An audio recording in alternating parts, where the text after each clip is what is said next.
I'm tone bot, know I'm tone bot, know I'm tone bot. We back, Ratchet Gang. We back with another one.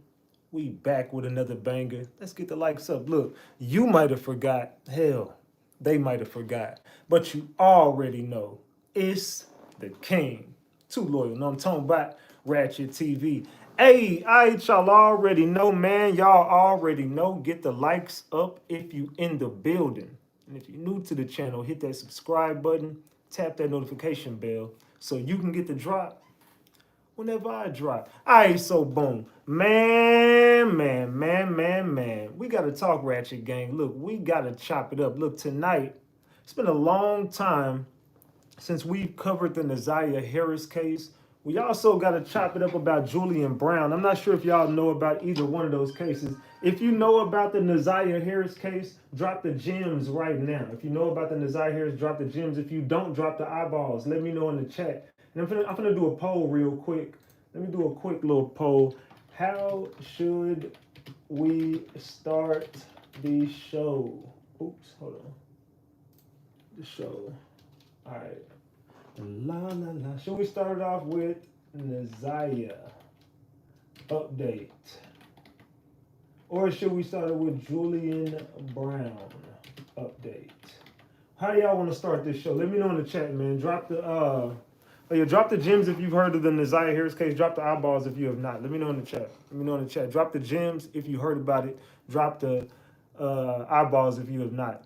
Salute to Indie Girl for that 20-piece. I appreciate you, Indie Girl. I feel like I ain't seen you in a minute. Salute to you. Also, salute to, who is it, Capri for the 5-piece, and to Linda, I'm a Soldier for the 10-piece. And it was somebody else. My bad. We already got $48 on the screen. And we 52 away from a honey bun already. It's the first of the month. Y'all know what it is, man. You know what I'm talking about? Y'all know what it is. Salute to the gang. Salute to the gang. Salute to the mother gang. You know what I'm talking about? Everybody go ahead and double tap your screen and get these likes up. Double tap your screen and get the likes up. Let me know in the chat, man.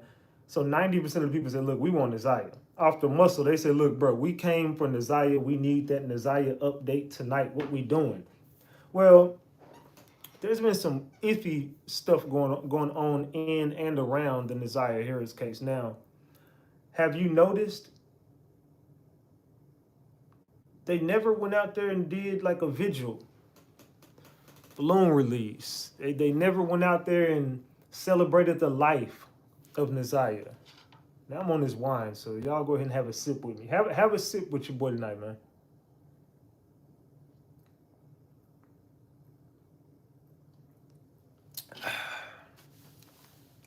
Have y'all noticed that? They never had like a vigil, they didn't do nothing for the girl. Have y'all ever seen that? Say yes, and Shannon is going to jail. Have y'all noticed that though? Look, but it's something going on, and someone came out and started to say that they were getting these messages. And it's so crazy. AI is so dangerous. There's a girl who calls his phone and it sounds like it's Naziah Harris. Have y'all heard that? Salute to Capri for the 10-piece. I appreciate you, Capri. Salute. Hey, we are now we 48 away. So get 42 away. Salute. I appreciate that, man. Y'all showing out tonight. Salute to you. I appreciate you, Capri. Thank you for the 10-piece. Oh shit. You know what? Before I do that, I wanna go back and get that again. Hold on, Okay, hold on. Let me go grab that real quick. Is this it right here? I think this is it. Okay, yeah. This is it. Let me grab this real quick. And you was born in 1994, right? No. What year was you born? 1991. Okay, there you go. Thank you for the 10-piece. Oh shit, you know what? Before I do that, hold on, y'all. My bad. I'm gonna. Time you spoke to Shannon. Shannon, I've never met her or even talked to her. Have y'all heard this? Drop the gems if you heard. All right, hold on. Let me grab that real quick because I had forgot to do something. Give me a second. Have y'all heard that shit? Let me know in the chat if y'all have heard that yet. I'm gonna get this real quick because it's something I want to talk about. There's some weird stuff going on around the Naziah Harris situation. London Sky, thank you for that $5. I appreciate you. Salute, salute, salute. Yeah, there's some weird shit going on, y'all. Hold on, let me grab this real quick, man. Let me grab this really, really quick. Okay, there you go. Boom. All right, so boom, copy. Allegedly, y'all, allegedly, and everything I say is alleged, and it's all under the Fair Use Act. And you can see the Fair Use disclaimer in the description of this video and in the description of all my videos. This is just for entertainment and educational purposes only. This is just to this is just to educate everybody on what we've been going on over here. Like I said, it's all under the Fair Use Act, and you can see the Fair Use disclaimer in the description of this video, and everything I say. Do you believe that It's alleged. Allegedly. Naziah Harris is still alive? I don't even know. Some people say you sound just like her. Sound just like her? Yeah. So, like, what would you say to somebody who say, "Hey, you sound just like Naziah"? I don't know. Okay, so what in the fuck is going on right here, y'all? Somebody tell me what in the hell is going on. Oh shit, why did I do that? I did not mean to do that. What the hell is going on right now, y'all? There's some weirdness going on. There's something very weird going on here. Okay, so is this the dude? Let me explain. During the court hearing, when it comes down to Jarvis Butts, No, that's not it. Hold on, is it? I couldn't help but see that he constantly making the same phone calls to a particular person with the number ends in 1520. So whenever I saw this, right, I then had to ask myself, why is y'all having so much short-lived conversations? Better yet, why did you decide to reach out to this person for the first time on the 9th of January, minutes after you come across Naziah Harris? To answer my own question about the short-lived conversation, what's understood do not need to be explained. And again, if you go back to the text messages between Jarvis... Yeah. So I'm gonna show y'all some shit tonight. I want to get back on this Naziah shit because I've been seeing some weird stuff surrounding this damn case, y'all. And I want to chop it up about this tonight. I don't know if y'all been up to date on this, so I'm gonna play this for y'all. I just had to do something real quick. Other than that, yeah, we finna get to it, man. Are y'all ready to get to this shit? We got a show for y'all tonight. Keep it a big buck. Let's keep this a big buck. All right, let's go. Are y'all ready? All right, so someone has been said to possibly have been communicating possibly with Naziah Harris. Salute to CC Love for that 20 piece. Thank you, CC Love. Thank you for that. Oh, it's 25 piece. My bad. It's a whole quarter on them. Salute for that 25 piece. I appreciate you. Salute, salute, salute. All right, so we about to get into this, man. Are y'all up to date on this? If y'all are up to date on the Naziah Harris case, drop the gems. If you are not up to date on the Naziah Harris case, drop the eyeballs, because that's how we're going to start the show tonight. Excuse me. Miss Rocka says, traveling but still locked in. Thank you for the 2-piece, Miss Rocka. Salute, salute. I appreciate you. All right, thank you for the membership, Valletta Ford. Thank you. Salute to the membership. Salute, salute. All right. So, okay, some people say they all caught up. Some people say they're not all caught up. All right, so Naziah Harris hasn't had a vigil. Naziah Harris hasn't had a memorial of any sort. It's kind of like they just swept it under the rug and don't talk about it no more. Everybody just moved on with their life. I'm going to ask y'all a question.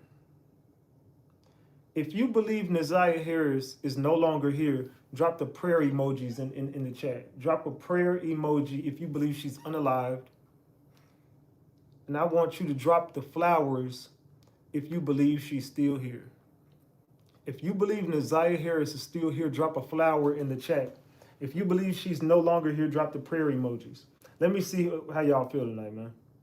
If you think she's still here, drop the flowers. If you think she's no longer with us, drop the prayer emojis. Let me know in the chat, man.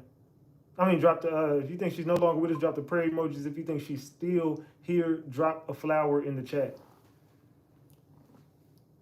I see some I see some flowers coming in. There's a lot of prayer emojis. There's a lot of prayer emojis. Somebody said both of them. I see a lot of prayer emojis coming up. It's some heart. Oh, it's not hearts. Excuse me. It's some flowers coming up in here though. Let's go. Salute to Iona Eaglin for being a member for 37 months. Salute to you. I appreciate you for being down with the gang. Salute. Drop the shit. Shout out Iona in the chat. I would say drop the flowers, but we might get it confused. But salute to you, Iona, and salute to you for that $10. Salute. All right, so we finna get started, man. We finna get started. A lot of people are starting to say they do feel like Naziah might still be here. Well, we don't know, but I could say the family has handled this shit all weird. The family has handled this shit all weird as fuck. I don't know what the hell was going on, but I do know Mr. Butts also allegedly got picked up on new charges with a new youngin, if you will. Jarvis has been doing a lot of weird shit, fam. That dude is a whole sicko. But hold on, let me go back over here to this. All right, let's go back over here. Is this it right here? Yeah, let's go here. Today we have. All right, let's go here. Let's start this update, y'all. Drop the double tap the screen, y'all. Double tap the screen to get these likes up. We only got 200 likes on the video. Let's go. Hold on. All right, let's get to it, man.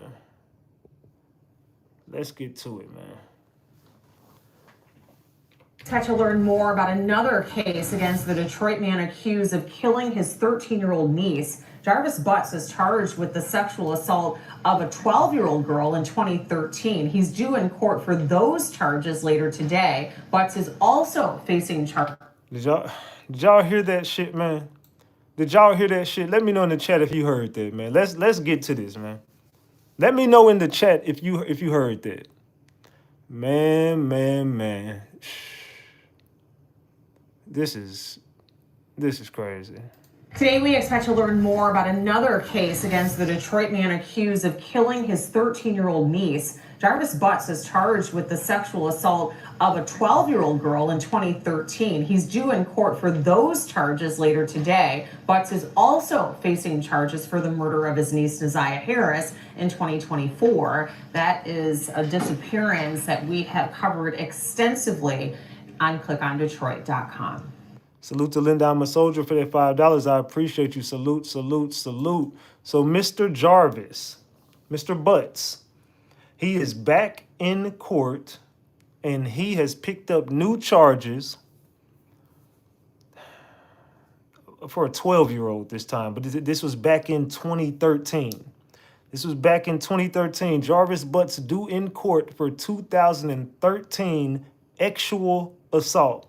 He caught an actual assault charge of a person that was 1-2. 1-2. You know what I'm saying? 911 plus 1. So let's go. Yeah, this dude, he got a lot of weird-ish that he's done and a lot of weird-ish that he got going on. Jarvis Butts is about to be out of there for the rest of his life. Why he won't tell the truth of what happened that day, that night, whenever it happened, I don't know. But I do know that he's not the only person that should be in there for what happened to that little girl. Now, I don't know if she's alive. I don't know if she's unalived. Hold on, let me go. See, I don't know if she's alive. I don't know if she's unalived. I don't know where Naziah is. And honestly, I don't even know how I feel about it because I've been seeing a lot of weird shit going on in this case, man. It's just, I just couldn't believe that a family literally did this to a little girl. It wasn't just Jarvis, it was the aunts. I believe they all was in on this, bro. I think that little girl was passed around. You know what I'm saying? I hate to say it like that, but that's just how I feel. Maybe they trafficked her. I don't know. You know what I'm saying? Maybe no one will ever find her because they trafficked her. I don't know. I really don't know how I feel about it. But the little girl was 13 and Jarvis, she was in love with him. If you don't know the story, she was literally madly in love with this grown-ass man. And they had a relationship. Not only was it actual, there were feelings involved. She got pregnant. At 13, she got pregnant and allegedly he gave her something that they tried to have a home abortion or some shit. And she was deeply in love with the man. They were texting each other novels. I mean, it was pages upon pages upon pages of text messages between these two. Like, who is looking after this little girl? How's your 13-year-old that? And when I say loose, I don't mean that in a bad way. I'm saying like how you let her like just run wild like that. I mean, everybody as a kid should have someone who checking them. You know what I'm saying? So like I said, when I say loose, I don't mean that in like a derogatory manner. I'm just saying like when you let them run loose, like what the hell? You got to tighten up as a parent, or just tighten up as an adult in the presence of a child. You know what I'm saying? Like, come on, fam. My nieces and nephews ain't no way in hell. Even if they talking back, I'm saying, hey, nah, come on, fam. I don't care. Nah, stop. Fuck that. We checking shit. You ain't gonna be doing all that. I don't like disrespect. So nah, I'm just saying you got to tighten up, especially whenever you're molding somebody because this is a wicked world and this is the world you're sending them to. So could you imagine a person her age going through what she goes through all the way up until 18 and now she's out on her own? You can only imagine how somebody going, you know what I'm saying, cope with life after they've been, you know what I'm saying, once they get free. It's, hey, man, some people, you never know. But let's continue, man. Today, we expect to learn more about another case against the Detroit man accused of killing his 13-year-old niece. Jarvis Butts is charged with the sexual assault of a 12-year-old girl in 2013. He's due in court for those charges later today. Butts is also facing charges for the murder of his niece, Neziah Harris, in 2024. That is a disappearance that we have covered extensively on clickondetroit.com. Man. So let's get into this story tonight, y'all. Y'all ready? Are y'all ready? Drop the gems if y'all ready, man. Drop the gems if y'all ready to get this started. Let's go, man. I want to see the chat filled with gems and double tap that screen and get these motherfucking likes up, man. Come on, let's go. Do you believe that Neziah Harris is still alive? I don't know. Some people say you sound just like her. Sound just like her? Yeah.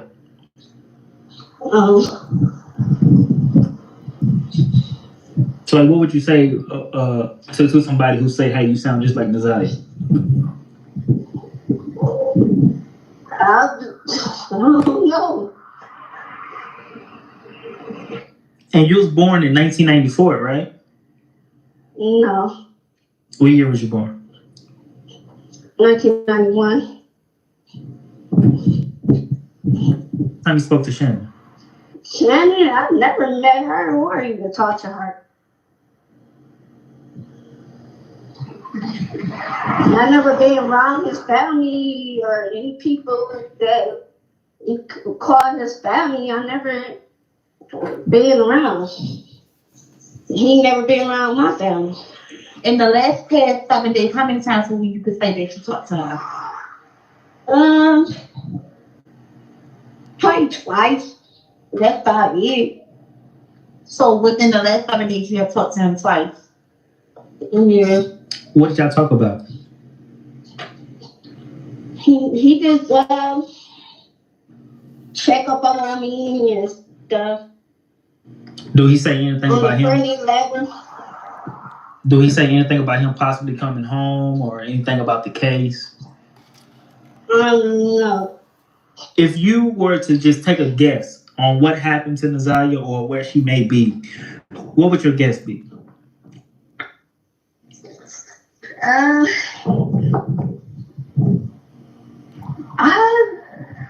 really don't know. And that's what I'm trying to figure out, like, where she could be. What in the hell is going what in the hell is going on, y'all? That's kind of creepy, right? That's what? And it's gonna be a voice comparison along the way here tonight. I don't know, man. I don't know. It's a weird situation. So let's run that back real quick. Let's listen to that again. Get the likes up. Double tap the screen. Let's go. Do you believe that Neziah Harris is still alive? I don't even know. Some people say you sound just like her. Sound just like her? Yeah.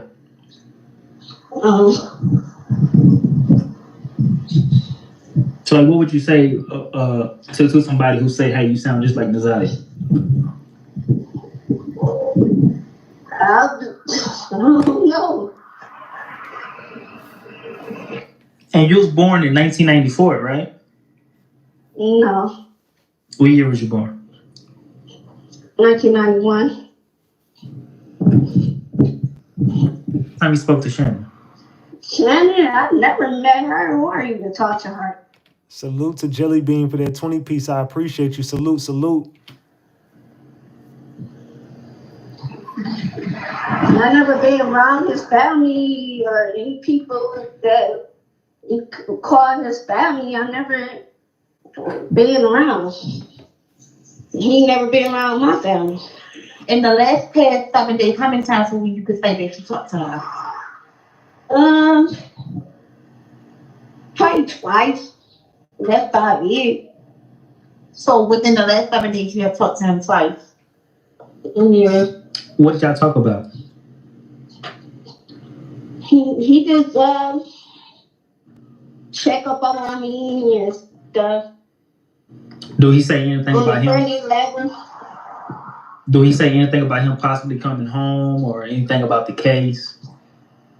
No. If you were to just take a guess on what happened to Nazaria or where she may be, what would your guess be? Do y'all think that she sounds in her 30s? I think she said she was 34. Does she sound 34 to y'all? How old does she sound to y'all? And stuff. Do he say anything about him? 11. Do he say anything about him possibly coming home or anything about the case? No. If you were to just take a guess on what happened to Nazaria or where she may be, what would your guess be? I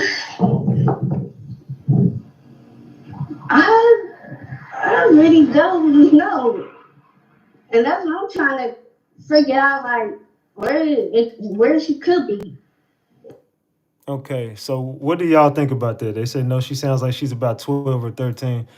She definitely doesn't sound like a oops, why'd I do that? She don't sound 34. I mean, maybe she just maybe she just, you know what I'm saying? I don't know. She could just sound young. We never know. But I don't really think that she is. I think she's way younger than what she's saying she is. So I don't know. That's weird, bro. So I got something else to show y'all. Is this it? No, that's not it. Where is it at? Let me find this real quick because I got something else that I want to show y'all. Man.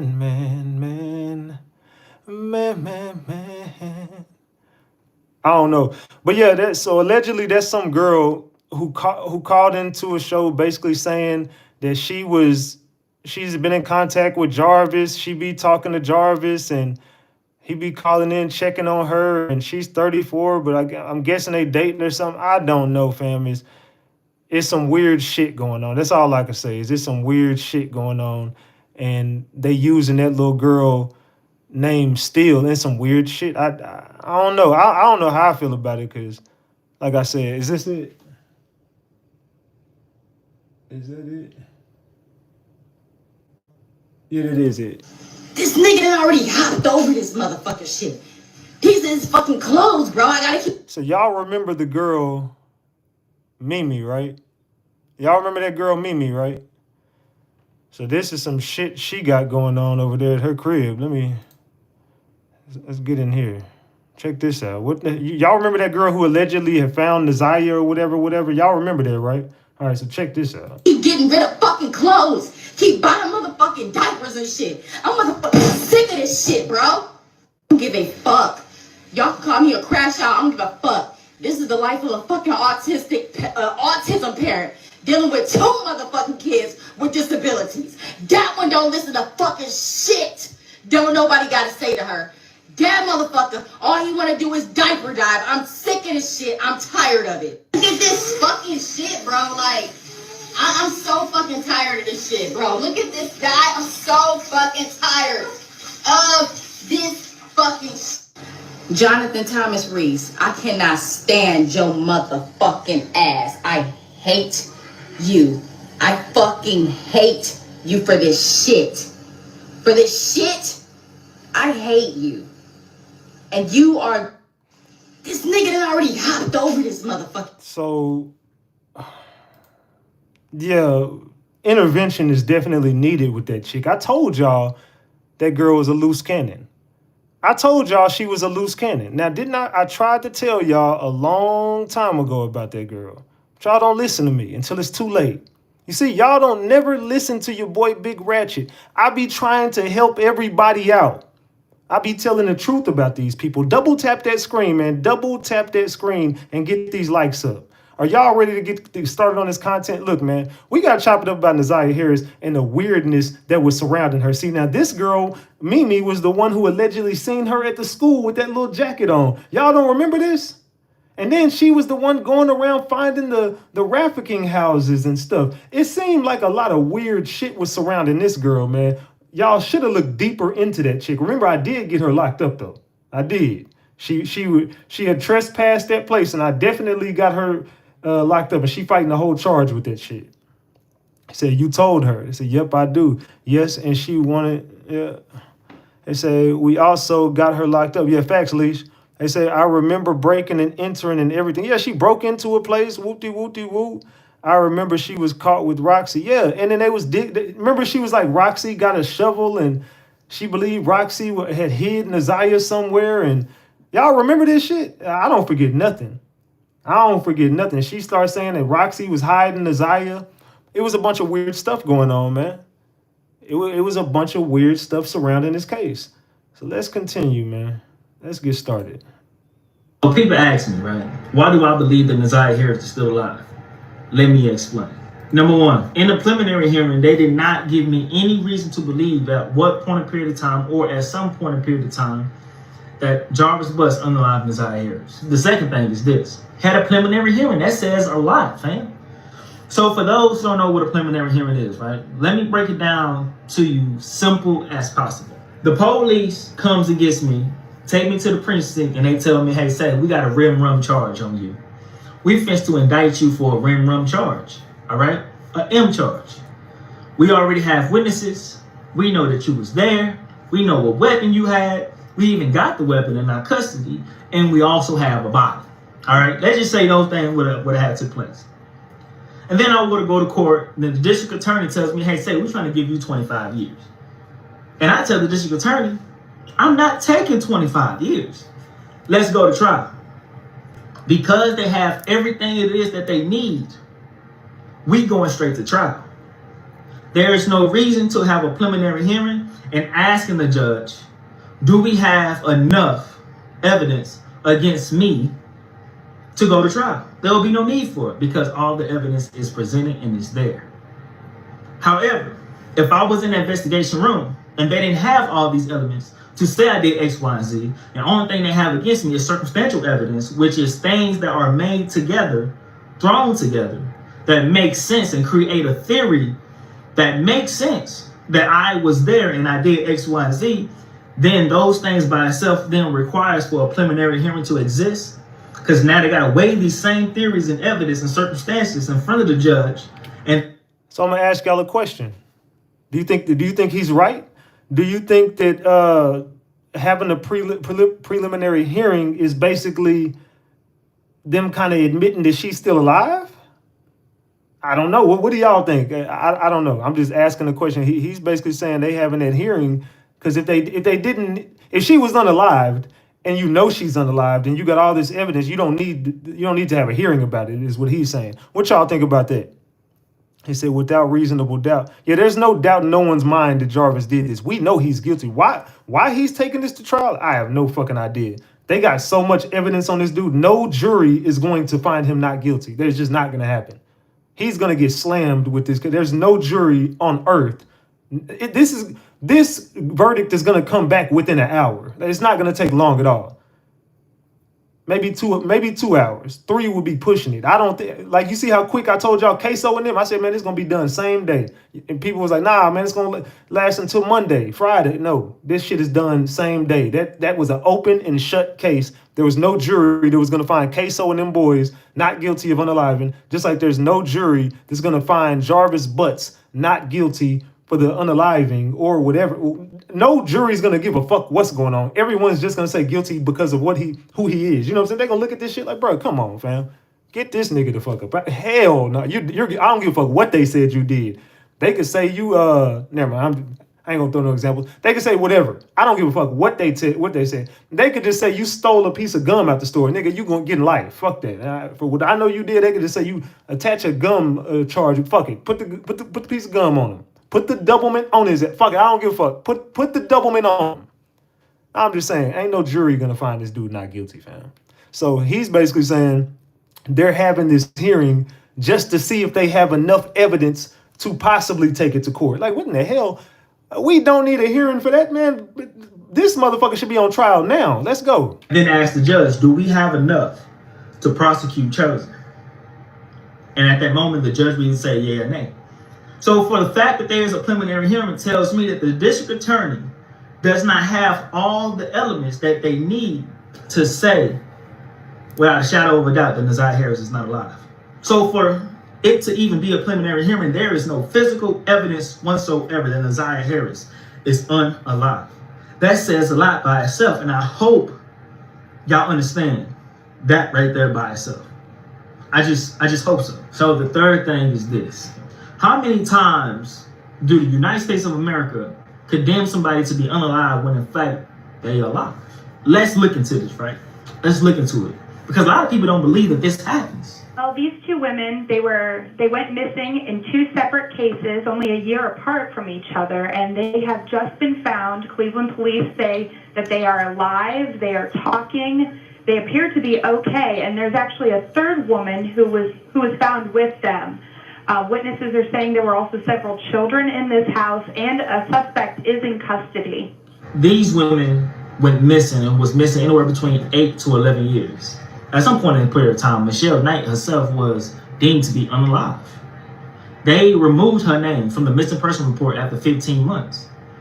So this is not the first time that the United States has condemned somebody to be unalive when in fact it was alive. And then years later, in 2013, they end up finding her right along with 2 other white teen women. And the whole time, the family was saying, I thought you was not alive. In fact, the state of Ohio was saying, I thought you was not alive. In fact, whenever the woman said her name, one of the witnesses was like, I didn't even believe her. Because from what I know, this woman was not alive. Until I got the call of 911, and I'm like, I'm calling the 911 for a man to bury. I thought this girl was dead.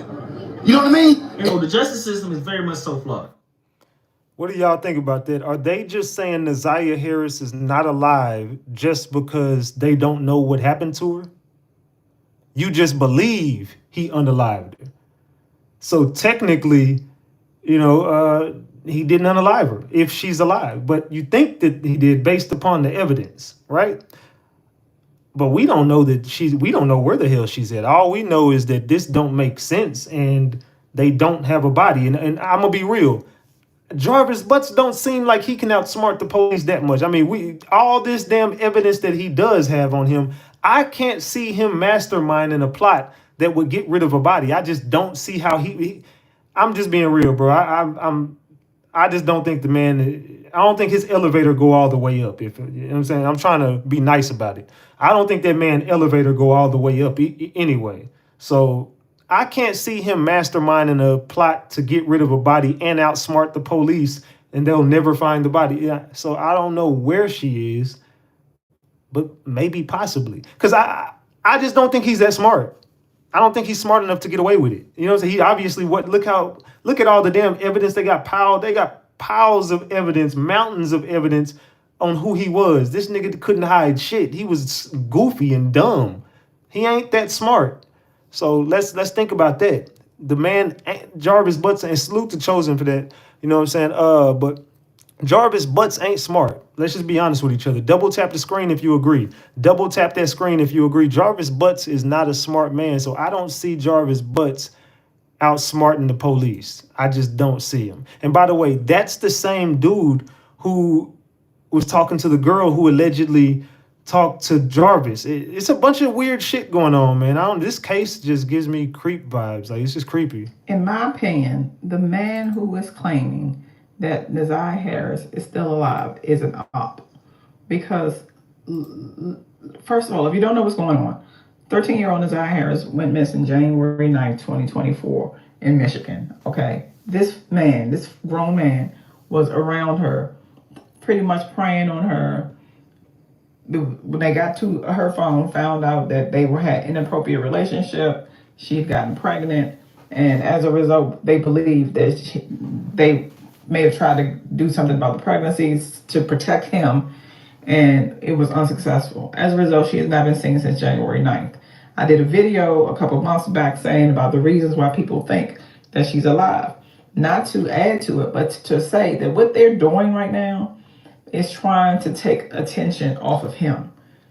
Because while they may have him dead to rights on the inappropriate relationship with her, if they can convince people that she is still alive, then they think that somebody's gonna throw this case out or throw that part of it out. So this lady is saying she believes the dude who put that audio out of that girl. She's saying this dude is an op.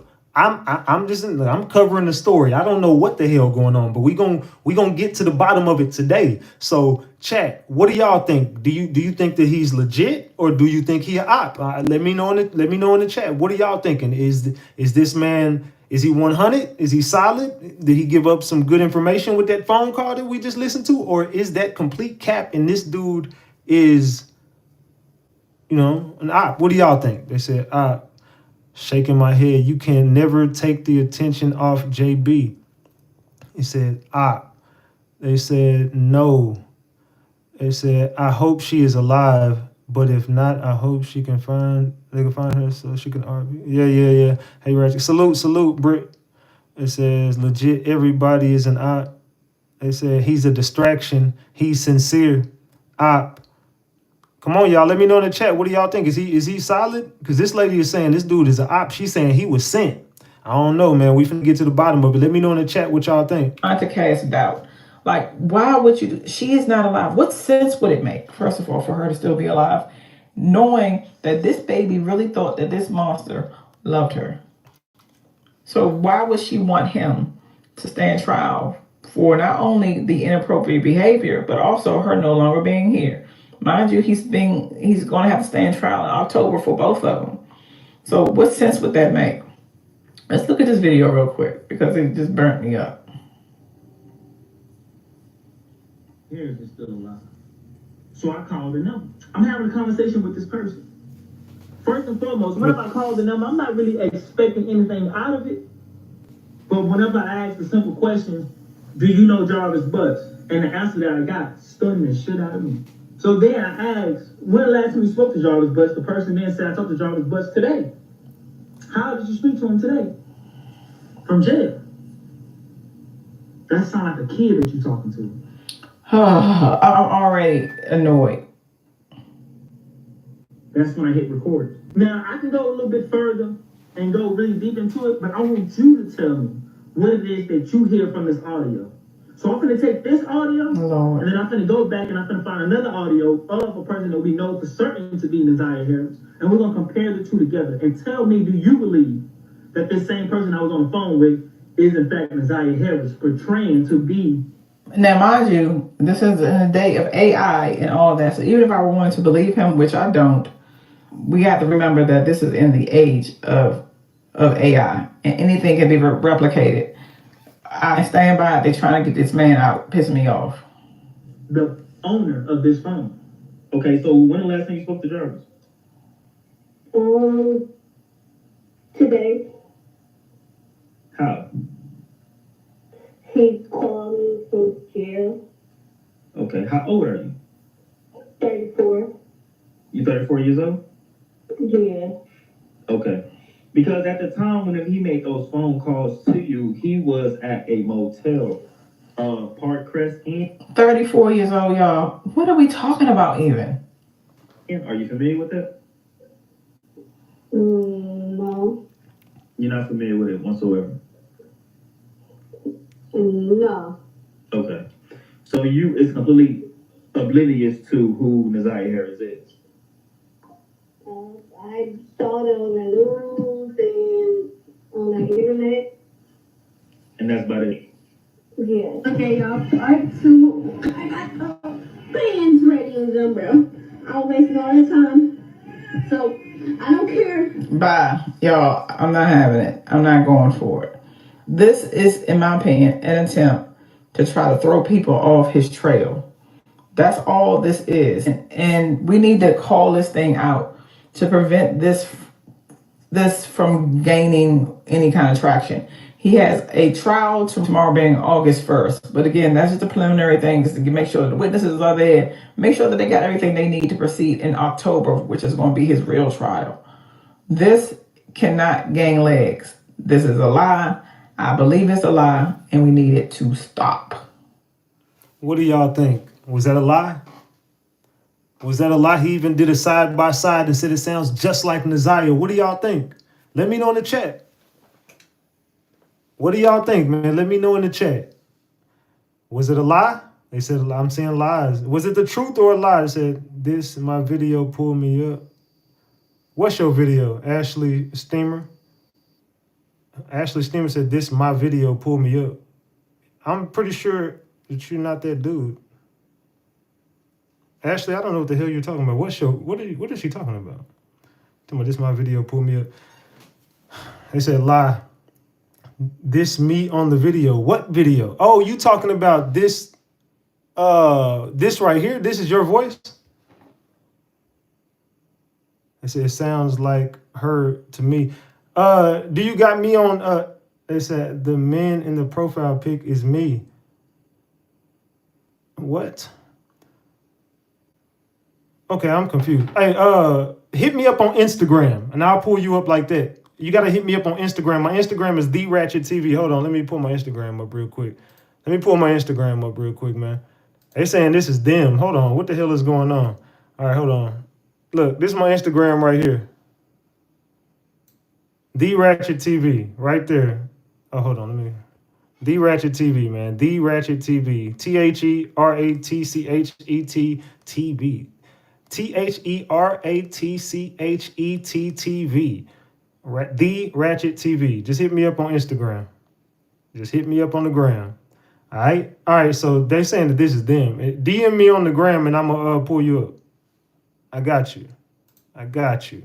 All right. So they saying that this is them. So I think not this video. I think you're talking about the one prior to this, the previous video I had. So we finna see. I don't know this. I'm so confused. The little girl is her. No, I don't know. I'm thinking they saying that last dude that I had played is them. The one who said that he talked to the little girl. I'm guessing that's the dude who said he talked to the little girl, or the 34-year-old, or whatever. I don't know. I don't know what the hell is going on. I'm gonna be honest. So I'm so confused. I'm so confused. Is the little girl her? I don't know who the hell that is. I'm gonna be real with you. Hold on. Let me go back over here. What did I do with that damn? All right, hold on. Man. Nah, that's not the one I'm looking for. All right, there we go. Let's move that back over there. All right, so yeah, hit me up on Instagram, and I got you. Let me go check my Instagram. I don't know what the hell going on. I just got kind of weirded out, y'all. What the hell is going on? Can somebody tell me what the hell is going on in the chat? Nah, I ain't got no. Oh, he said, this me, family. Oh, hold on. All right, I'm finna pull you up. Hold on. Give me 1 second. I'm finna pull you up. Hold on, y'all. They saying that this is them, so let's see. Let's see real quick. I'm gonna call them on Instagram.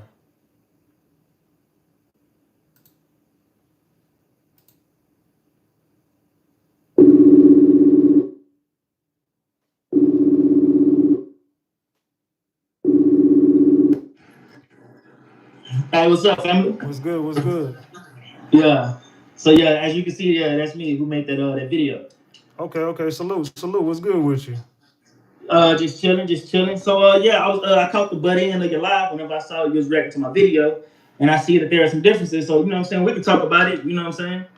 Okay. Because I know a lot of people don't necessarily believe. Some people believe that it was AI, whatever the case may be. But yeah, we can talk about it. Okay, so how did that even come about? All right, so how it came about was I was looking at the whole preliminary hearing, right? So then they pulled up Jarvis Butts' phone log. So whenever they pulled up Jarvis Butts' phone log, I was constantly seeing that he was in communication with this one number that ended in 1520, who's supposed to have been Najee, who stays on 4 East Alexandria Street, which is where Jarvis Butts spent most of his time throughout the 10th. Yeah. After he was already seen spotted with Naziah Harris and leaving the motel. So then that's when I did my due diligence, and I was like, well, if Jarvis Butts at some point in a period of time did anything to this little girl whenever he made it to 7 Mile, then that means that this little girl had to have spent some time on 4 East Alexandria Street with Najee. So the 1520 number was associated with somebody who stayed in an apartment complex of 4 East Alexandria Street. So then that's when I went on ahead and called it. Okay. So what happened from there? So whenever I called it, a person picked up the phone. So then I was like, okay, well, who it is that I'm talking to? I couldn't understand what she was saying at first, but she said Najee, but I couldn't really comprehend because I was blown back by the sound of the voice and everything. Yeah. So then that's when I was like, well, do you know Jarvis Butts? She said yes. And then that's when I was surprised because now I know for a fact that I'm talking to somebody who actually knows Jarvis Butts. So then my wife told me this sounded like a kid. So then I hit record and then we went from there. So what was the gist of that whole phone call? What did you get from it? Like, do you believe that was just somebody hiding information? You think she know more? Do you think that was really Naziah? What do you think? Most definitely. I got a 23-minute audio where I call her in a lie. Okay. On my YouTube page. I call her in a lie. But shout your YouTube channel out. Yeah, Teflon the One Chosen. Okay, yeah. I used to follow you a long time ago, by the way.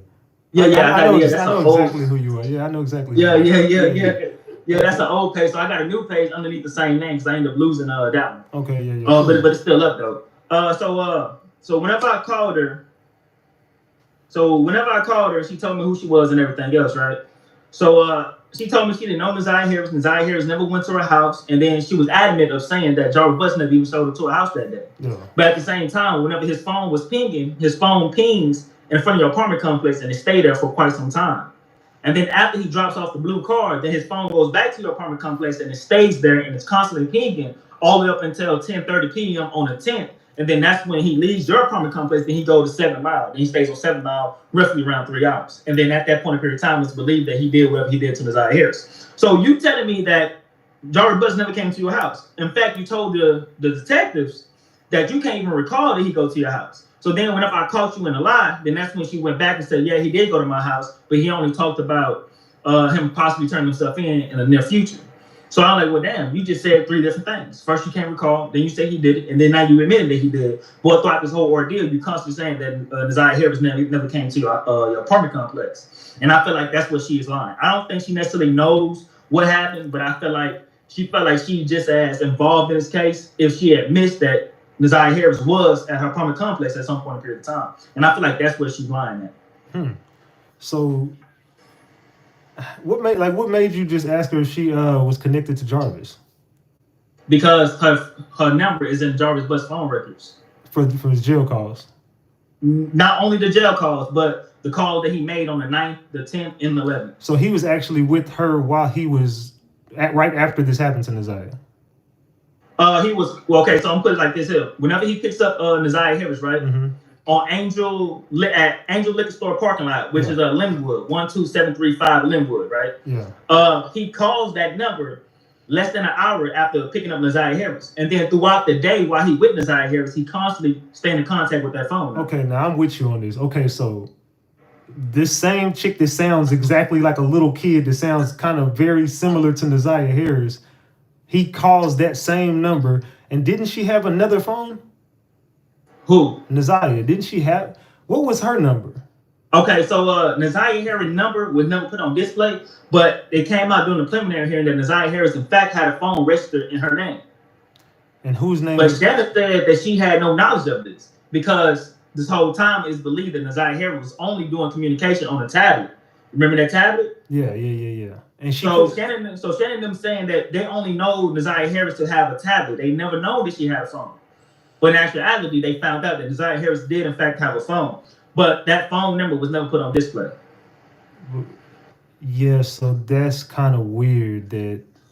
That could have been. I mean, that's weird. I mean, I don't really believe in coincidences, but that's a hell of a coincidence. Yeah, but at the same time, though, when I first made that video, when I had the orange T-shirt on, Yeah. when I first made the video, I was on the edge. Like, I was like, well, damn, this shit's crazy. You know what I'm saying? Yeah. Could this be Desire Harris or could this be Jarvis X Butts?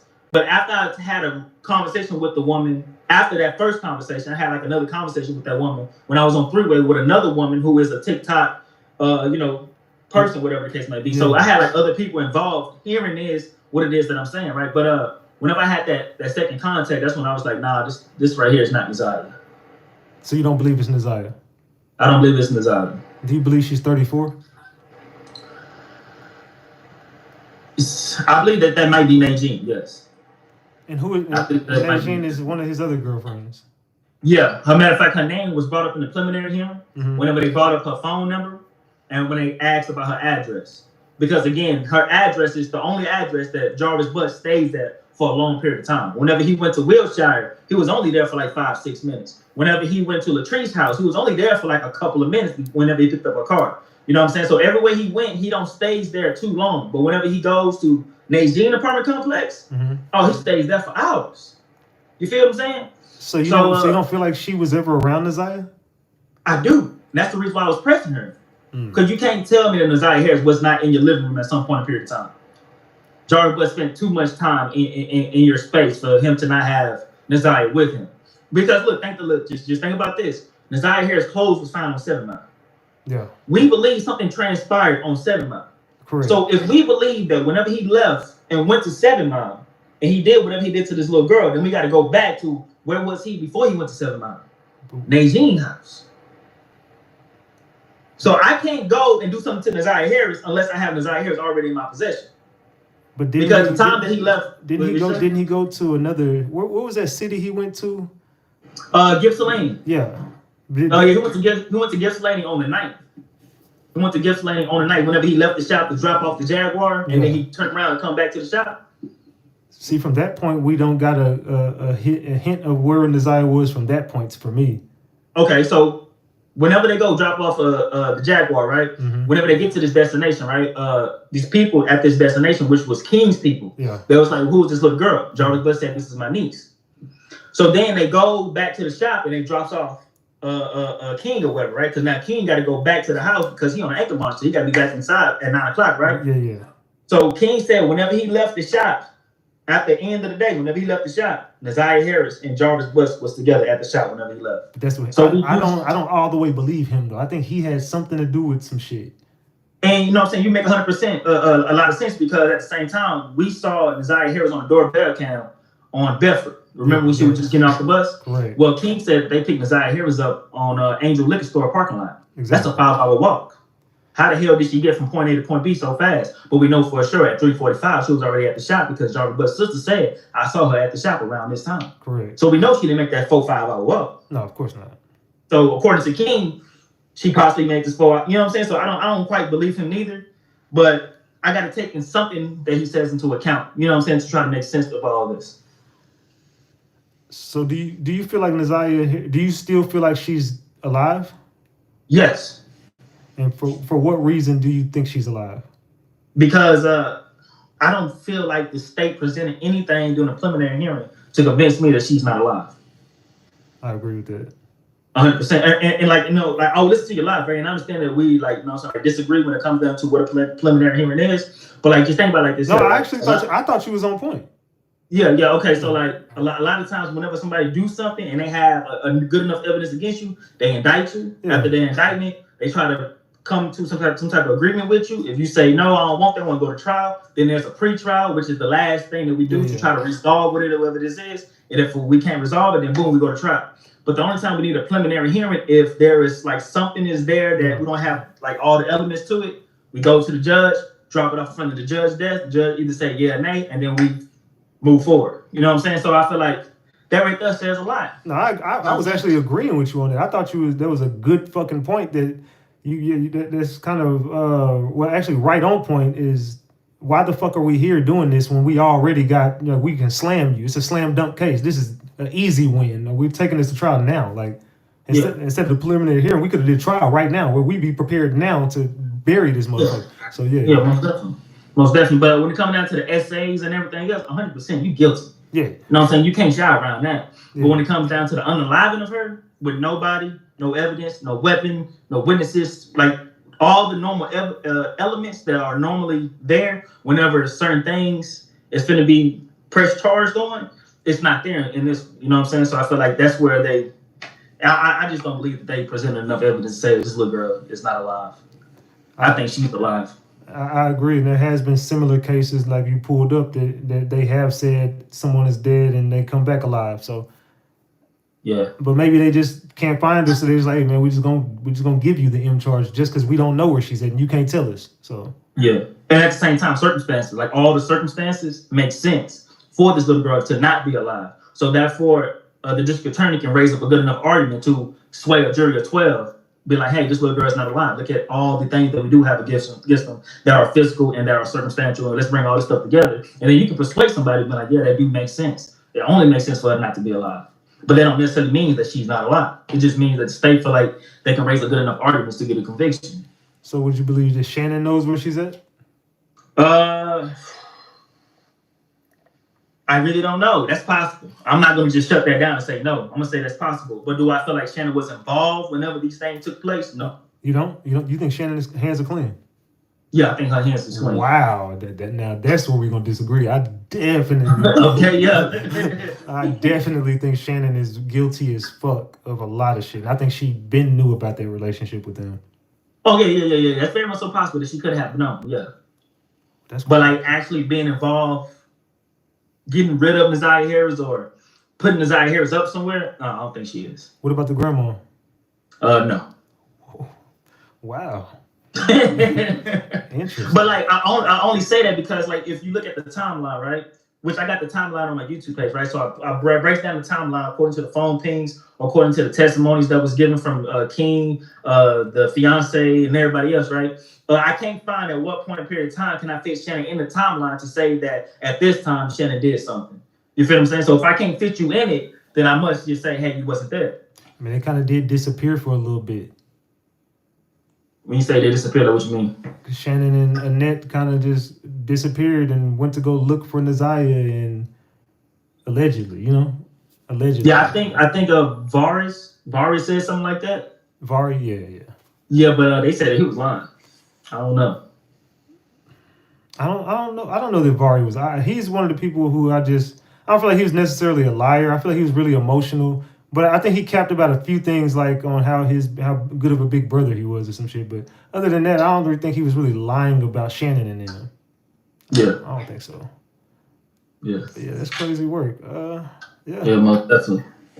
Hey, but it's good to be on your show though, Ratchet TV. Nah, salute to you, man. Yeah, you know what I'm saying? I caught you way back when you were doing the Mo 3. Yeah, and that's how I ran into you. That's exactly how I ran into you. It was one more case that you was doing and you was really on ass with it. When was that case when the girl from South Carolina? Oh, yeah, Alexis Ware. Yeah. You was the only one who was on ass with that one. Like, you was on bumper with that one. Salute, man. So we're going to get together and do something, man. Yeah, most definitely. We probably could, you know what I'm saying, cook up something. All right, bet, man. You got my Instagram. I'll drop my number to you, man. We'll chop it up. All right, then, most definitely. All right, salute to you. All right, salute to him, y'all. Salute to him. All right, let me get this off of here. All right, so let's go back to this. Let's get back over here. All right, so let's get back over here. Man. All right. Sheesh. It's about to get wicked in these streets. I think I already played this video. Let me make sure. I think this is the one I played. In my opinion. Oh, yeah. I had already played that one. So let's get back to it, man. What do y'all think, man? Do y'all think he was 100? Do y'all think that he was, do y'all think he was 100? Or do y'all think he was, you know what I'm saying, capping? What y'all think? What y'all think? Let me know in the chat. Was he 100 or was he capping? Let me know in the chat. I went to Michigan and interviewed Shannon Harris and her sister about the Naziah Harris case. So before we went to the house, as y'all can see, we went to, everybody is saying something about a car wash, car place, whatever. That is the place that Jarvis Harris frequent with Naziah Harris, as well as the hotel. And when I went and talked to the gas station clerk, he said what he said, and it was kind of weird that he said the place been closed for quite a long time, but they just opened periodically because they didn't have clientele. That just was like a house show. That's where Jarvis Butts took his people that he did stuff with. So once we left there or whatever, we went directly to Shannon's house, and her sister was coming out of the house. So the way that we think, like we think in a finesse type of way. Like we gotta get these folks comfortable in order for them to talk. So when we went, we had on lounge around clothes. I made sure I had on like some sweatpants, a lounge shirt, and some Crocs or whatever, just to have it in. So this is someone who's saying she interviewed Shannon. Hold on, let me move my screen back over. Let me get my damn screen to move back over. All right, my bad. Oh, shit. All right, let's get back to it, y'all. My bad. I had to try to move my damn screen back over. All right, there we go. Boom. Let's get to it. Their heart, like, oh, these people is dressed down. They ain't really on nothing for real. So we approached the car or whatever, and it was a car parked in front of their house, and it was a guy. It was like two guys in a car. She said that it was her brother. Shannon said that it was her brother, and it was Shannon and her twin sister in the car parked in the driveway or whatever. So when I approached the car, you know, we introduced ourselves, but I kind of had the camera up, like it was obvious that I was recording. I walked up to her car with the camera in her face and stuff like that. So I told her that I wanted to interview her about the Naziah Harris case, and she told me to cut the camera off, or she asked me if I could cut it off. So I put her back in her comfort zone and let her see me cut it off, but guess what? I kept it on. So a lot of the questions that I asked her, I was asking her like main key point questions, and the person that I was with, I don't know if y'all have a person that y'all conversate with and they basically like, like you might say, I went to the store and they be like, oh, what you... Hey, thank you, Terry Walsh, for that 20 piece, by the way. I seen that, Terry Walsh. Thank you for that $20. Salute. You get them new shoes that came out, like you can't even get it out. So the majority of the questions that I was asking, and the person that I was with was literally answering the questions, and I didn't even realize it until I let other people hear the recordings, and they was like, dang, like she never gave them a chance to answer the questions, but I repeat the question and ask them again. I asked her, have he tried to reach out to her since he's been arrested? And she barely answered the question because, once again, the person that I was with basically answered the question as if I was interviewing her. But she said that he called when he first got locked up, and he called after that, but he didn't mention anything in reference to the case. So I also asked her, does she think that he did it? So she was like, I was like, do you think that he killed Naziah Harris? And then she was like, she was nodding her head no, like respectfully. And she was like, no, not like with the evidence they got. I was like, no other kids came forward. Like Naziah never told you she was uncomfortable around him. Nobody ever told you anything about him and stuff like that. So she was like, first of all, let me tell y'all this. I got kids with him, but we was basically never in a relationship. We was just screwing around with each other because he got a lot of hoes. And the sister took it upon herself to tell us Jarvis Harris was her boyfriend first. So wait. These sisters is loose. Okay, this lady saying she chopped it up with Shannon and Marquita. And Marquita said, look, I had Jarvis first. Which, I mean, we know that to be, you know, he definitely smashed both of them. Look, I wouldn't touch that with a 100-foot pole, but I'm just saying, look, to each their own. There's somebody for everybody, I guess. But she's saying that she interviewed Shannon. What do y'all think about this lady, man? I'm just listening real close, but what do y'all think? She says she went to ask Shannon questions and recorded the convo. Listen and watch Shannon and her twin what they had to say about Naziah Harris. So I guess we're gonna see what the hell they had to say. Let's go. Harris and Shannon wasn't together all the time. His first girlfriend was Shannon's twin sister. So I asked, did they have kids? Did the twin sister have kids with Jarvis as well? And she was like, she had got pregnant by him, but she had an abortion or whatever. And he got a whole lot of baby mamas. So Marquita was pregnant by Jarvis? That's news to me. Marquita was pregnant by Jarvis, gang. She said she just discovered all his baby mamas since the case had happened or whatever, and he do like younger girls. All of this going on and stuff, she was thinking about moving already. Away. No, So have y'all seen this when she ran up on Shannon and Marquita? Have y'all seen this? Let me know in the chat, man. Let me know. Drop the gems if you've seen it. Drop the eyeballs if you have not.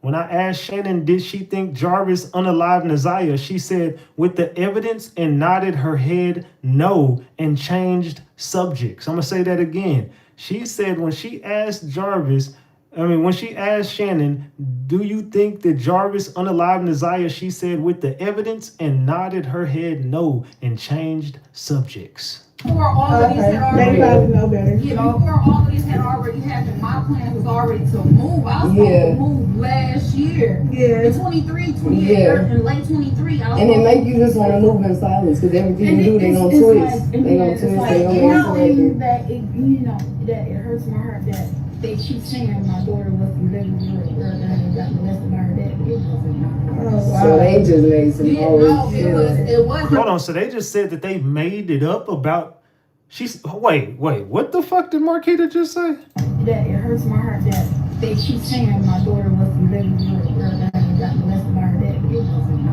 daughter. So they just made some Man, what in the hell is going on, gang? Are people starting to come out the woodworks to try to throw this case? I don't know what the fuck is going on. I love you too much, Ratchet. I love you right back, Terry. Salute for the $10. I appreciate you. Salute, salute, salute. We got 175 on the screen. We are 25 away from 2 honey buns, y'all. Let's go. We 25 away. Let's go. So what the hell is going on, y'all? It was Craig, I don't be reading that stuff. Baby, we don't look. I wouldn't read Baby, that no, it's like everything that what people was like, I got my friends, they be, sending me this. And like, look at this shit. And I'm like, just let them even if y'all gotta think about it like this, even if it did go a whole nother way, you know what I'm saying? They gonna blame y'all for whatever way it went. Whatever way it went, they gonna say something bad. They gonna say something. So do you believe that he did like kill her? with all the evidence and stuff, I'm looking at he brought the other baby mama. I didn't even know that he had a baby mama on the white side. I also asked her about the younger guy. I mean, not the younger guy, the old guy that Naziah was seen in the video dancing with, and she said that's their uncle, and he don't like kids. Like, the reason why he had the charge that he has is because he moved to Ohio. Y'all know the older guy that had glasses on that was kind of like rubbing all on Naziah and touching her when she was dancing. It looked like she was on TikTok or whatever.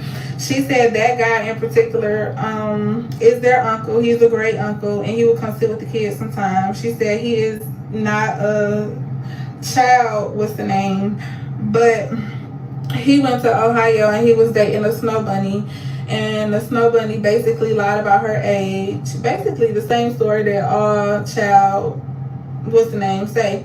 The snow bunny lied about her age and put those charges on him. Wait. So this is what they said about that uncle. Salute to Ray Bud for that $20. Said, nah, we 5 now. He said, it's 5 now. We 5 away now. Salute to you, gang. I appreciate you, y'all. We got 195 on the screen. We 5 away. Now listen to this again. She said that uncle is innocent. That uncle was rocking out with he was messing with the bunnies in the snow. And then one of them lied about her age and put that charge on him. Hold on. What are we talking about, gang? Not a child, what's the name, but he went to Ohio and he was dating a snow bunny, and the snow bunny basically lied about her age. Basically the same story that all child, what's the name, say. The snow bunny lied about her age and put those charges on him or whatever. He's not that type of person or whatever like that. She said in their house they had like an open door policy. Basically, the kids could come forward to them and tell them anything that they wanted to tell them, and they would be opening ears. She said the way that she raised them is they can go outside like whenever they want to. They don't have permission to go outside, but they got to be in eye view. She said they couldn't like go up the street and turn the corner and can't to where she can't see them at, or whatever. So I asked her, like, well, if you and Jarvis was never in a relationship, why was it okay for him to like continuously come get Naziah? And she used to say like, she said Naziah alibi was her daughter, which is Jarvis Butts' daughter. She would be going with her dad, and Naziah can be like, oh well, can I go too? Because her sister, which is Naziah's mom, is supposed to be like some type of addict, and she had custody of Naziah. And I asked where Naziah's dad was, and she said that they're unfit parents, and that's how she ended up with Nazaya. Salute to Valletta Ford for that $5. Salute. We at 2 honey buns. Let's go. Because she said Nazaya was her favorite, and she took care of Nazaya. So I asked her, who did she think unalived Nazaya? So she looked at me and she asked me, are you recording? At the time I wasn't recording, so I showed her my phone again. I said, no girl, look, I'm not recording, no red dot, no voice memo, no nothing. And she was like, well, when she found out that Nazaya was pregnant, she was pregnant as well by Jarvis Butts, but she had a miscarriage with her baby. And I asked her, did you go to an abortion clinic to, get rid of everything, or did the baby discharge itself? She said, well, she don't believe in abortions or whatever, but with that baby in particular, she didn't want to keep it, and her first intentions was to go get an abortion because she knew Nazaya was pregnant as well, and with Nazaya being so young, they could not take Nazaya to an abortion clinic without being questioned. So I said, so how far along was Nazaya when she went missing or whatever? She said, if she can recall, Nazaya was doing things to back. Hold on, I got a question. Why would you not want it questioned whenever you don't know that it's Jarvis, and it could have just been possibly a little kid at school or something? You know what I'm saying? So I raised my eyebrows to that question. Like, hold on, to the answer to that question. Like, wait. You didn't take her to get an abortion because you wanted, it was going to raise eyebrows. So were you a part of the home abortion? You know what I'm saying? So now I'm starting to look at it like, okay, so you didn't want to go get the real abortion. So you was with Jarvis doing this. So you was with the planet. Oh no, bitch. You going to jail. You is going to jail. What the hell is you talking about? I didn't want to be questioned. That's why I didn't take her to. You would have just assumed that she was with a little boy. You don't know who she was with. So how somebody gonna get in trouble? Just like, man, I don't know. My daughter just, she was out there and ended up having whoop-de-whoop and got pregnant. So I want this terminated.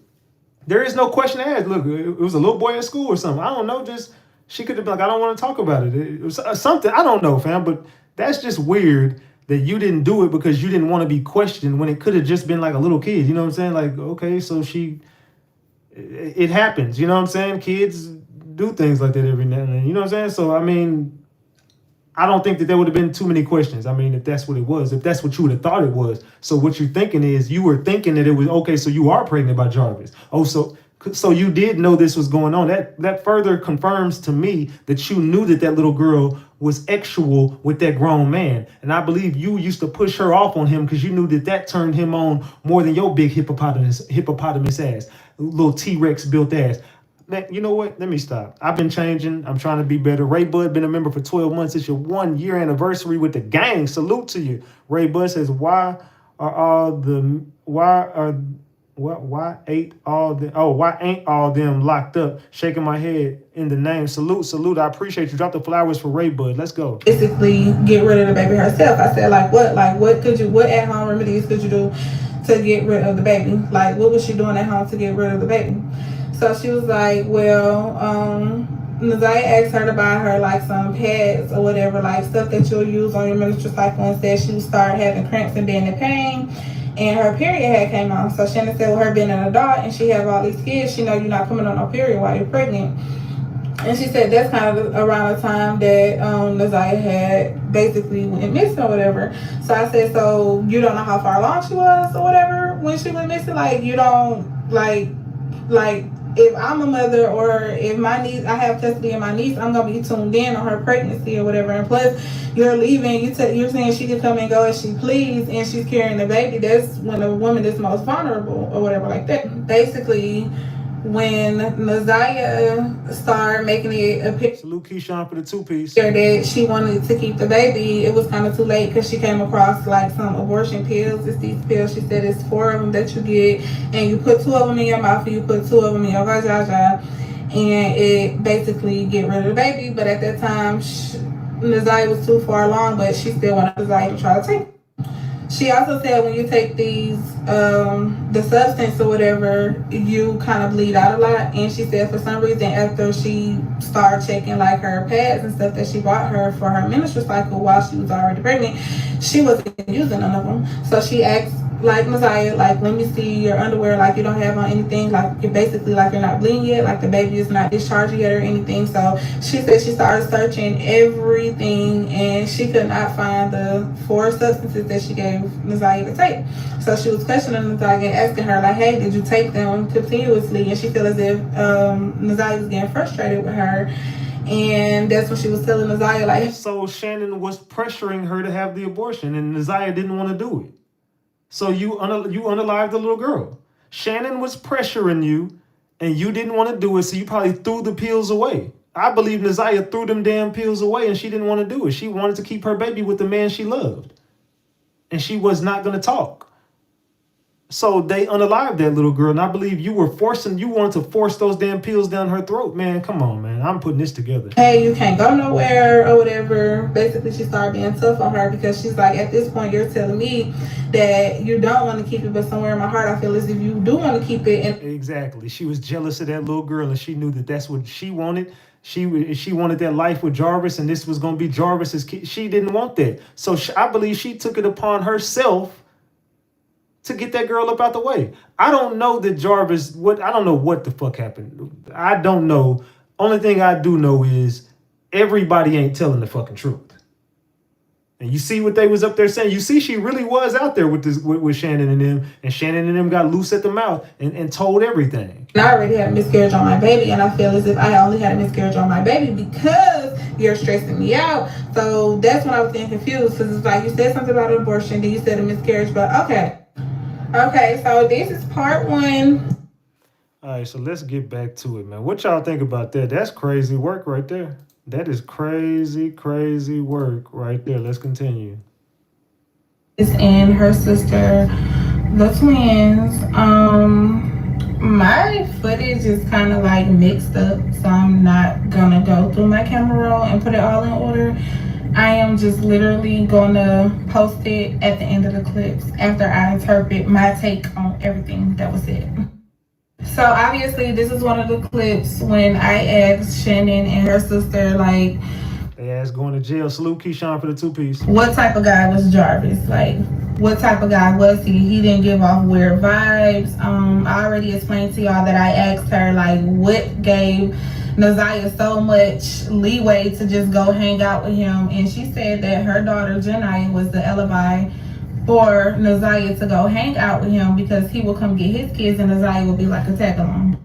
So that's when she explained to me that, oh, he was cool, he'll smoke with you. She always talked about smoking with him. She said she'll just pop up at his shop and buy green and little stuff like that, and he was a cool laid-back dude, yada yada yada. He had a lot of hoes. She said he always switched cars because he had so many hoes, he'd just drive their cars or whatever. Something that's kind of distinctive with me after listening to the stuff that y'all saying, and after her telling me that her and Naziah was pregnant at the same time, she told me this, and if y'all listen to the video, y'all gonna hear it too. This lady says, why everybody asking me why I'm not like grieving or showing any remorse. Like, how y'all expect me to grieve when I just lost my baby? Like, I just had a miscarriage of my own baby, like May 24th. She said, how y'all want me to grieve when I lost my baby? So you didn't lose Naziah. You just lost your baby. You ain't worried about her or hers because that's what you wanted anyway, right? You ain't gonna grieve because that's what the fuck you wanted, bitch. Why would you grieve when you got exactly what you wanted? She's gone and the baby's gone. You just wish Jarvis could come back. So she said last year, I interviewed them 2025. So she's obviously talking about May 24th, 2024. So does that make any sense to y'all?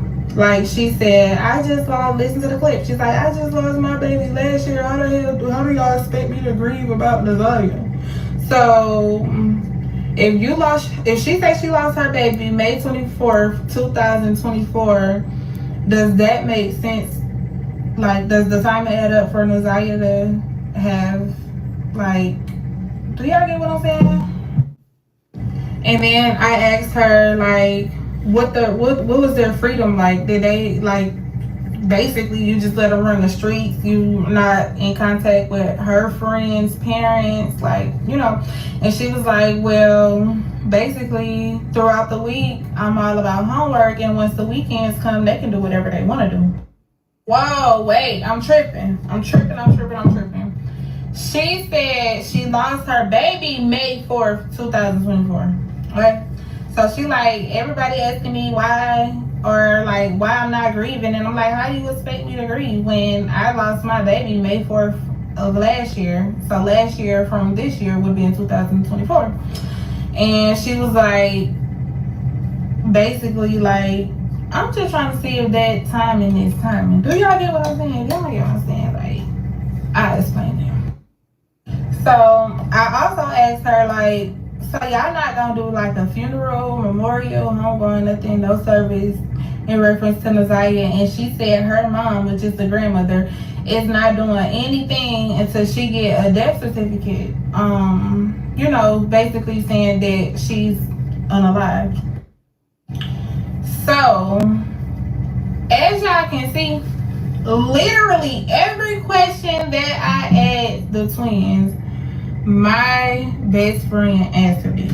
And then I'll try to repeat the question. And it's like, as soon as Shannon get in the groove of talking, my best friend just answers the question like we're interviewing her. She probably didn't realize it or whatever because she was high. But it was just like, God, I didn't realize it either until I let other people listen to it. And they like, God, you asked some good questions. And I even told her that, like, when we was, like, after the bowling alley, when we was in Shannon's car, asking her questions, she was asking some good questions. But it was really time to go because we got set up. They set us up or whatever like that. So it's like, I really wish that we would have just shut the fuck up and let them thoroughly answer the question. Also, when I had asked, like, so y'all don't have no clues, no evidence, nothing in mind, I asked her that twice. And I asked her that before we went out, and then I asked her that 4 lemon drops and a whole zip-a-zop later. And after the 4 lemon drops and a whole zip-a-zop later, that's the same thing she said, y'all. When I asked for clues where the body was, y'all can hear her sister in the background saying the park. She mentioned something about the park. And when we was in the truck, 4 lemon drops later, a zip-a-zop later, and I asked her again, she was like, I believe Naziah is in that park. I said, that's crazy. I said, have they searched there? She said, yeah.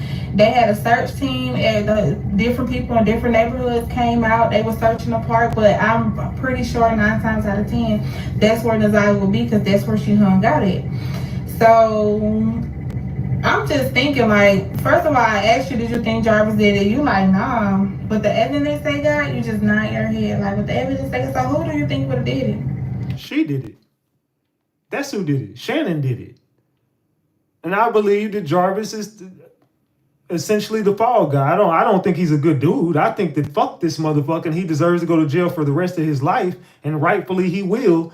And I believe they will ultimately charge him with the unaliving of the girl, but I think Shannon did it. That's just me. I don't believe Jarvis did it. I think that Jarvis knows and probably helped or whatever, or probably got rid of the, you know what I'm saying? Maybe, but I just believe it was on Shannon. That's just me. If you think Jarvis did it, type Jarvis in the chat. If you think Shannon did it, drop Shannon in the chat. If you think both of them did it, drop both in the chat. If you think Shannon is responsible for Naziah Harris's death or whatever happened to her, drop her name in the chat. Say Shannon. If you think it's Jarvis, say Jarvis. If you think both, type both. Let's see what the chat's saying. I believe Shannon. That's just me, man. I could be wrong, though. I'm up for being wrong. I just believe Shannon did it, bro. I see both in Shannon. I see a whole bunch of Shannons, and I see both. I see a whole bunch of both, and I see a whole bunch of Shannon. So everyone is saying, look, Shannon was involved. Everybody in this chat thinks Shannon was definitely involved. Shannon, but I think Jarvis helped. Yeah, I think Jarvis got rid of the body. I don't believe Jarvis unalived her. I believe he just did. If Naziah is unalived, which 9 times out of 10 she probably is unalived, and if she's not unalived, then she's ex-trafficked, which that's a slight possibility in my mind. But I think she's unalived. Don't be real. I think that Naziah is no longer here, but I don't know. There's no evidence that says she is. And I just don't think Jarvis acted alone in getting rid of the body as far as planning this out. I believe he had help from someone, and I think that certain someone is Shannon Harris. That's what I should have asked her. Like, okay, if Jarvis didn't do it, who do you think would have did it? You already told me your frustrations with her, with you being pregnant by your baby daddy and her being pregnant by your baby daddy at the same time. Who? I mean, Yeah, Leash said that baby came home from school and Shannon whooped her bad, in my opinion. I agree with you, Leash. And what I do think is it was because she found out that she was keeping that baby. She probably lift up your shirt. Yeah, look at you. Yeah, you want my man. And that's what I believe, man. I could be wrong, but I just feel like she was probably like, have you took them damn pills yet? She was like, yeah, I did. She's like, lift up your shirt. No, you didn't take that shit. They would have worked. And I believe they got into it and something happened and you probably had to call Jarvis and be like, hey, look, I think I fucked up or something. My opinion. I could be wrong. Naturally, a woman's instincts would become frustrated, not frustrated enough to unalive my family member. Like, if anything, unalive them. And when I am done uploading all the footage before we went out, everybody keep asking me for the story time on how they set us up and what happened in the car and what happened at the bowling alley. Y'all, I'm gonna get to that. Like, if y'all just want a rush story or a rush process, I just upload all this shit and y'all can piece this shit together. Stop doing it, because that's really frustrating. But good night. Cool ass nigga, like, pull up, you want to smoke? This was most definitely. Never seen no type of this side of him at all. What person ugly or right mind is going to say, hey, still nobody is going to say, come out and let me and say, oh, I'm this, I'm that. You know what I'm saying? Hold on. So she's saying Jarvis never came out and said who he was. I thought you said from the beginning you already knew about it and you accepted it. See how they just be lying? She just said, I never knew this side of him. And when someone meets you, they're not just going to come out and say, I'm this and I'm that. I thought you said when you first met him, he already told you. Am I tripping? I ain't covered this in a while, but I don't forget shit. When it comes to these cases, I don't be forgetting shit. I be having this imprinted in my brain. So Shannon just lied. Shannon said she never knew that side of him. She didn't even know about she basically said she didn't know about the charges. I thought you said he told you about his past the first day you met. See how they just be lying? She did, yeah, exactly. She did say that. I'm not tripping. I know I'm not tripping, man. This bitch is a liar, fam. And like, when I listen to her. Nobody is going to say, come out and let me and say, oh, I'm this, I'm that. You know what I'm saying? And like, when I first met his sister, I reached out to her on Facebook. The first time she ever seen my daughter, my first child, when my daughter was 9 months. You got some pretty ass kids. You ain't they got no kids together? Cool. All 5 of my kids belong to him. Damn. All 5. And people keep saying like, oh, I'm not showing. I feel like the sister. No emotion. How can you? If I lost a baby before I even knew my own daughter, my own niece was gone. I was pregnant around the same time. I lost my baby last year, May 4th. So how? I'm still grieving. So how can you tell someone I wouldn't exist? So everybody grieve different too, so that you can't push up on you. You just be crying. So y'all, my mom is not doing anything until she gets something inside her head saying she got a death certificate. She's not doing anything. And then so another thing, have y'all found any She said the grandma Annette ain't doing anything until she gets a death certificate. What in the hell is going on? Besides the school ID? Y'all feel like where y'all even start type shit. And that's the thing. You start besides you don't know the areas that she didn't even park around. That's it. Right. Like, where else? It could be anywhere. Because Nasiah, like y'all mother, we're mother. Our kids is on during the week. They on an I-10 bike team. You wanna come home, do your homework. That's it. On the weekend, on the weekend, you got a little bit more wiggle room to do whatever you want to do. I don't know much about their city, so I know y'all probably wondering what part here. I was wondering what part too. But 9 times out of 10, she said a park by her school. a park by her school that her homegirls used to hang out at, whatever. And then another thing, y'all, I had asked her, like, did Naziah just run away or whatever? She said no, Naziah had no reason to run away because 9 times out of 10, if she asked to go, Shannon would let her go. You know what I'm saying? Now, y'all might be in luck tonight. Y'all might fuck around and get 2 story times. So guess what? I want to post it when I had asked her about the old guy, her uncle, that was like rubbing on Tanaya and hugging on her while her butt against his woo-woo. How he was hugging on her like he just grooving and shit. I had asked her about him, and I just wanted to post it. I'll post that clip with her response was, tell me what y'all think about this. What do y'all think, man? What y'all think, man? This shit crazy work, man. Them girls, man. Hold on, that's not the one I'm looking for yet. I think it's this one.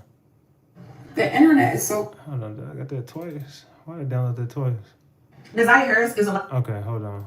All right, that is what I'm looking for then. Cool.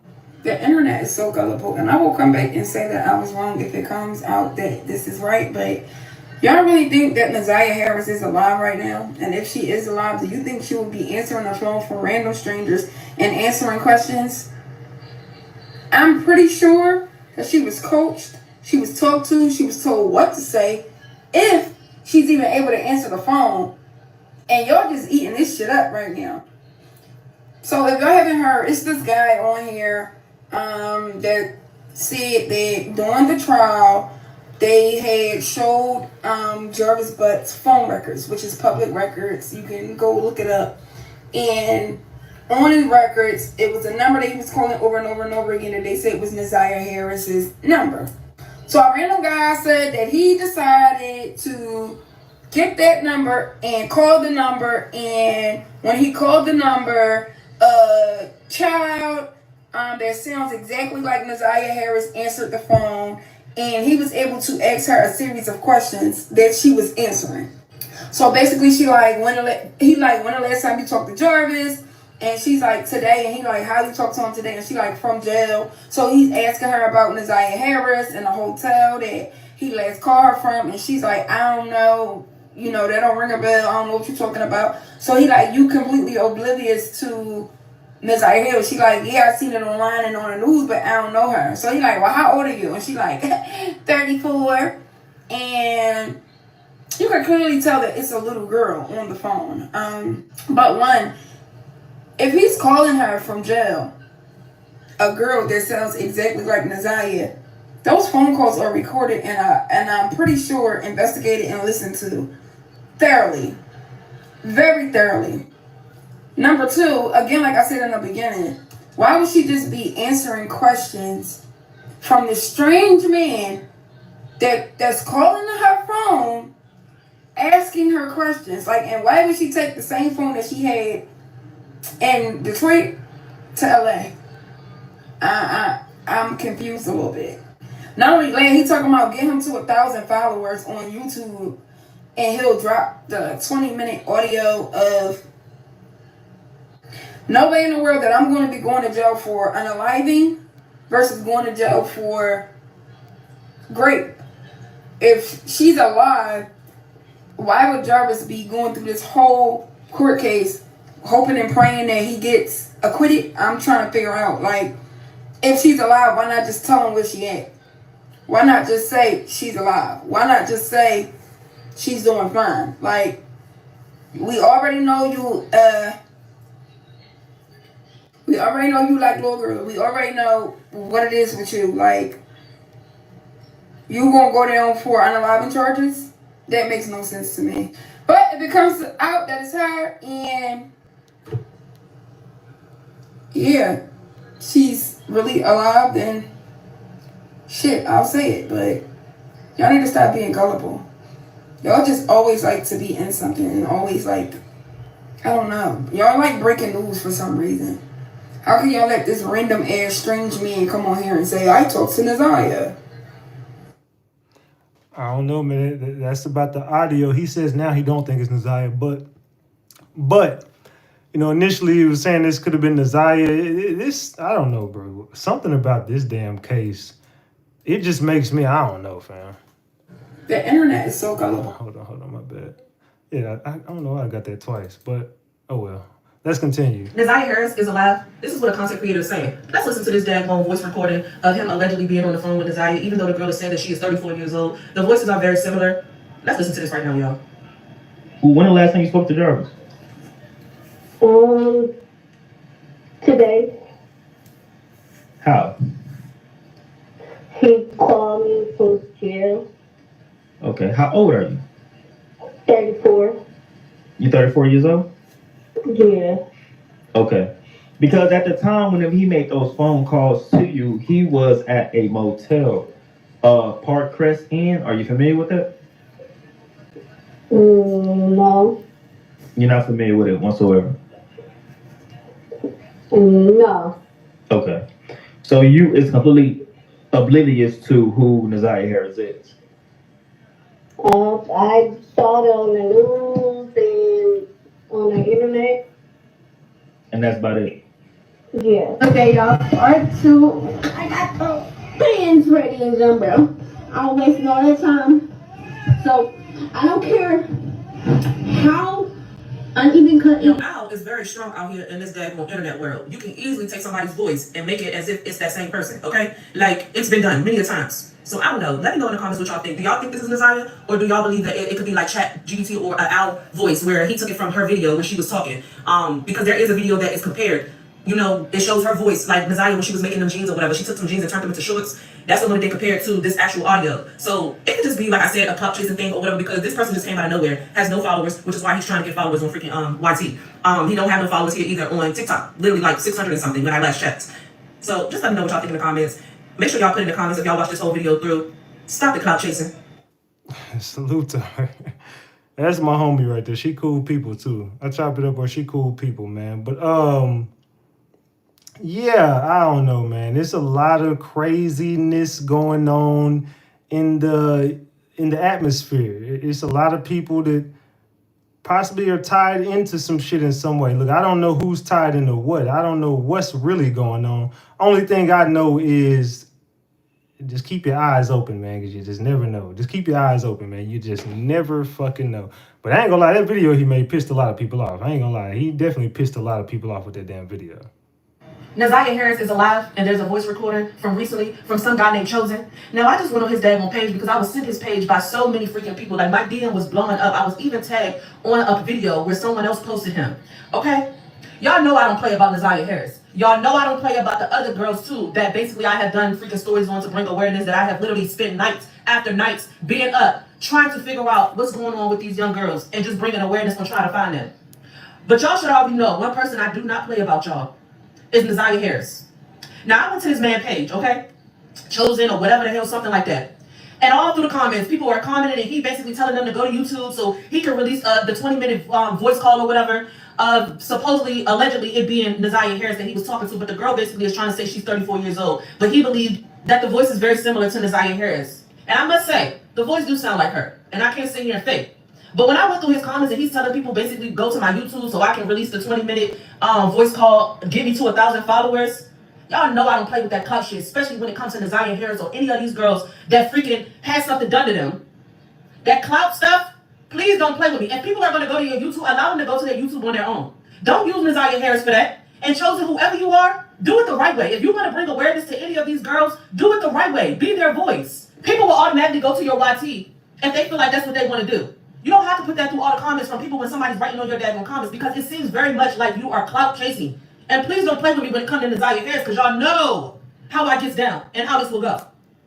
But to my supporters, thank y'all for sending me that. I am going to come back with a part 2 on what this man is saying, and also just I'm going to post. I'm not tagging him in anything. I'm not doing none of that. But I will post the video that I got from somebody else's page. I saw it on somebody else's page. Somebody else posted it. It wasn't him that posted it.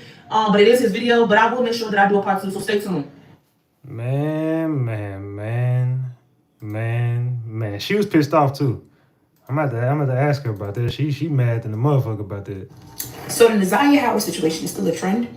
I literally did not know that. I don't know why the case was closed, or like people just stopped talking about it. I don't know. Or maybe like the case stopped trending or something. I don't know. Like I said, because I just seen a lot of people stop talking about it, and I seen less videos about it over time, like none now. Until just now, I just seen someone say Naziah Harris is still alive. I could have thought they figured everything out. Or like I said, thought the case was like, you know, done and over with and everything was like handled accordingly. But I know for sure it was like a lot of lies and everything all mixed up in that situation. Whatever is going on, like for real, all jokes aside, whatever is going on, I pray everything gets figured out. If she's alive, I pray she get found as soon as possible, because this situation is dragging on for way too long.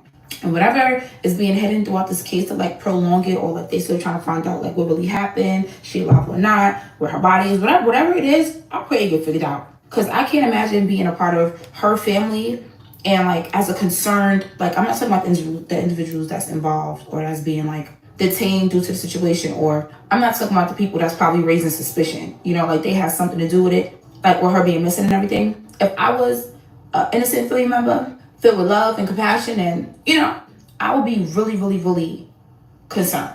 And I'll be wondering, why isn't things figured out yet? Where is she, dead or not? And if you know that this has been going on for a long time. And I do pray for the Nazai situation that things get figured right on out, because it's about this time. Come on. It's dragging. I almost forgot to say this. If Nazai's body is like still missing somewhere out there, just somewhere hidden, I don't know, her body is deteriorating. Okay? That's not good.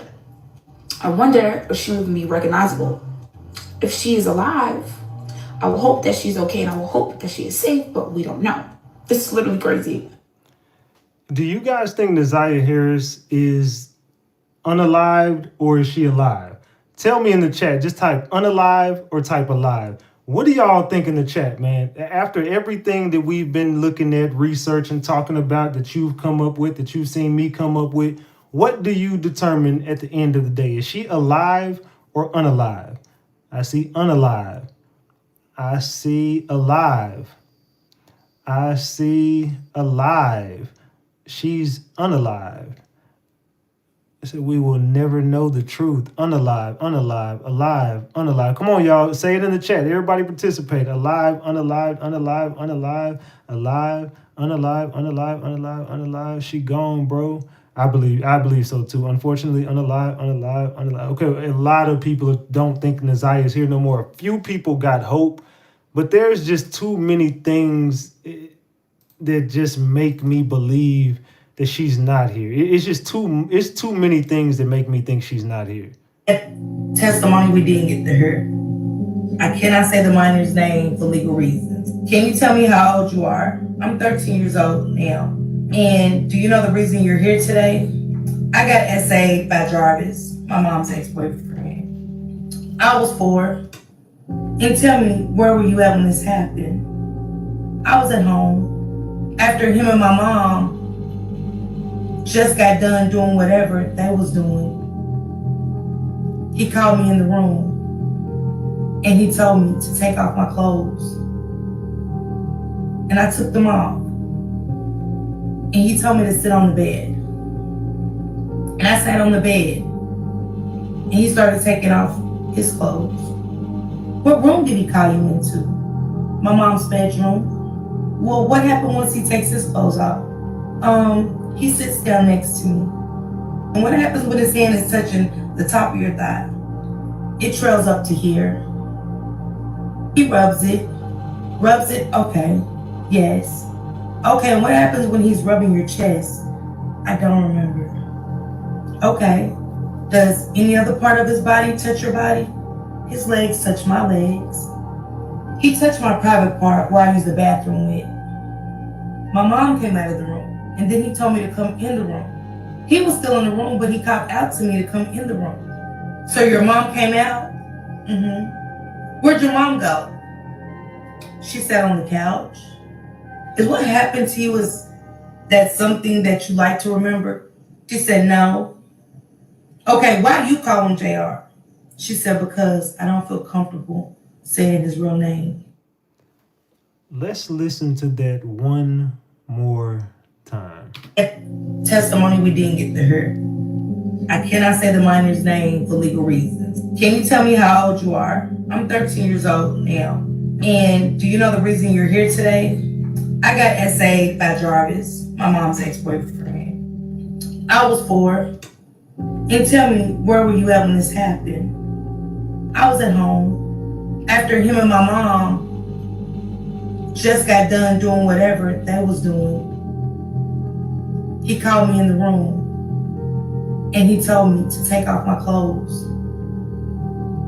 And I took them off. And he told me to sit on the bed.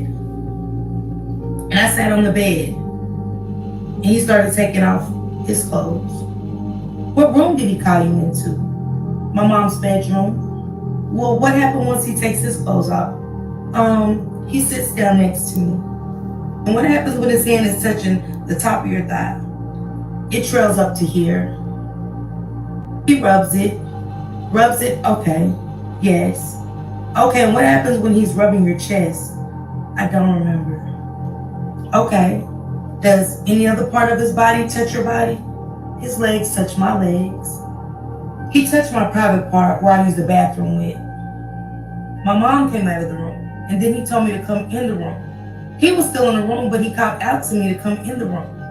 So your mom came out? Mm-hmm. Where'd your mom go? She sat on the couch. Is what happened to you, is that something that you like to remember? She said, no.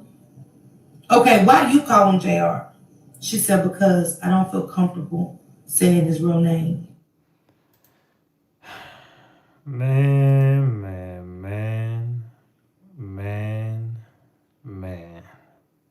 What in the hell is going on, y'all? Okay, so update, y'all. Mimi supposedly went on live, Instagram live to be exact, and said that when she was released from jail, that Shannon and the sisters told the landlord that Naziah was not only alive, but 2, has had the baby, and 3, the baby is alive, and they both healthy and well. And she was saying congratulations, she was happy, she was dancing around when she said this. So me personally, I'm confused, because if y'all know my last update, the last update that I seen, the last update that a lot of people seen, a lot of people said that they didn't see this update, is when Jarvis' brother came on with the voice recording, confirming and saying that Jarvis and Shannon worked together to unalive Naziah. Starting with the antifreeze, ending with the brutal beating. I'm confused, y'all confused, we confused. A lot of people are saying that Mimi is crazy, Mimi is off, she don't know what's going on, she just saying stuff, messing up the plot, trying to throw us off. But then some people saying that this is a part of it, like they know, like they talked to her about doing this. What's really going on? What's tea? Like, where y'all at in the story? What part of the story are y'all in? At the end of the day, we all looking for justice in about hers, and Jarvis, everybody that's included, should be behind bars. Mind you, trial is supposed to be March 7th. The only person that's currently arrested is Jarvis. Nobody has the exact location on Shannon, the sisters, or any of the other parties. So that's it. So a few things with this situation, y'all. Salute to Cinnamon Berry. Says keep going, one love. Salute to you for the $10. Thank you. Salute. So what's going on here is a tangled web of love. Jarvis has been doing this. He's a career essayer. I'm going to say that again. Jarvis Butts is a career essayer. If you believe that, double tap the screen right now to get these likes up. Everybody, we should be way past 500 likes, man. Justice for Naziah. Double tap that screen and get these likes up to 500 right now, man. Let's go. Double tap that screen, everybody. We got 600 votes on the poll and 488 likes. That ain't going to cut it. Come on, y'all. Let's go. I truly do believe that nobody is telling the truth. I think Jarvis Butts is doing exactly what I guess Queso initially did. He ain't gonna, I doubt he takes that stand. He's just gonna just go and just let everybody tell the story for him, no matter who switches on him or stays with him. I think he's just gonna take it to the chin because he already knows, bro, even if you did make it back on the street somehow one day, you're done, bro. You don't even believe you're gonna make it out of this sentence alive. Because when they find out what you did in jail, and they ain't gonna put you in PC. They might put you in there with the snitches at or something, but it don't matter. When they find out what you did, oh, you out of there, bro. When they find out what you did, you out of there. So I believe you know this is your death certificate anyway. And I don't believe you're gonna tell on the people who really did what they did. And I think you definitely are involved. I just don't think you acted alone. I truly believe that you had help from somebody to get rid of Naziah. I believe Shannon was mad at your relationship with Naziah. I believe that Shannon found out whenever she found out. I think that she knew about it, or at least she always suspected it. Either she knew it or she always suspected it. So when you became pregnant and she found out it was by Jarvis, I don't think that she was shocked.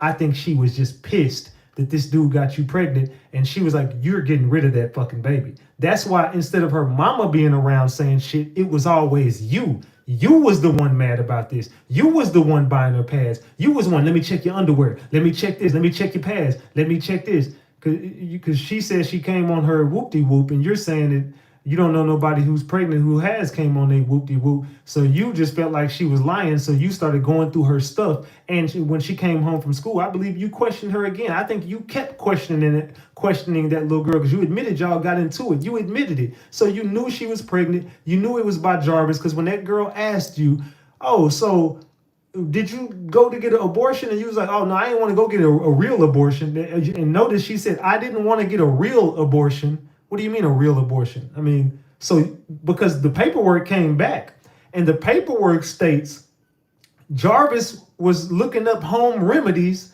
to get rid of the baby. And then when the girl asked you what home remedies were y'all doing, you admitted that you got her some abortion pills.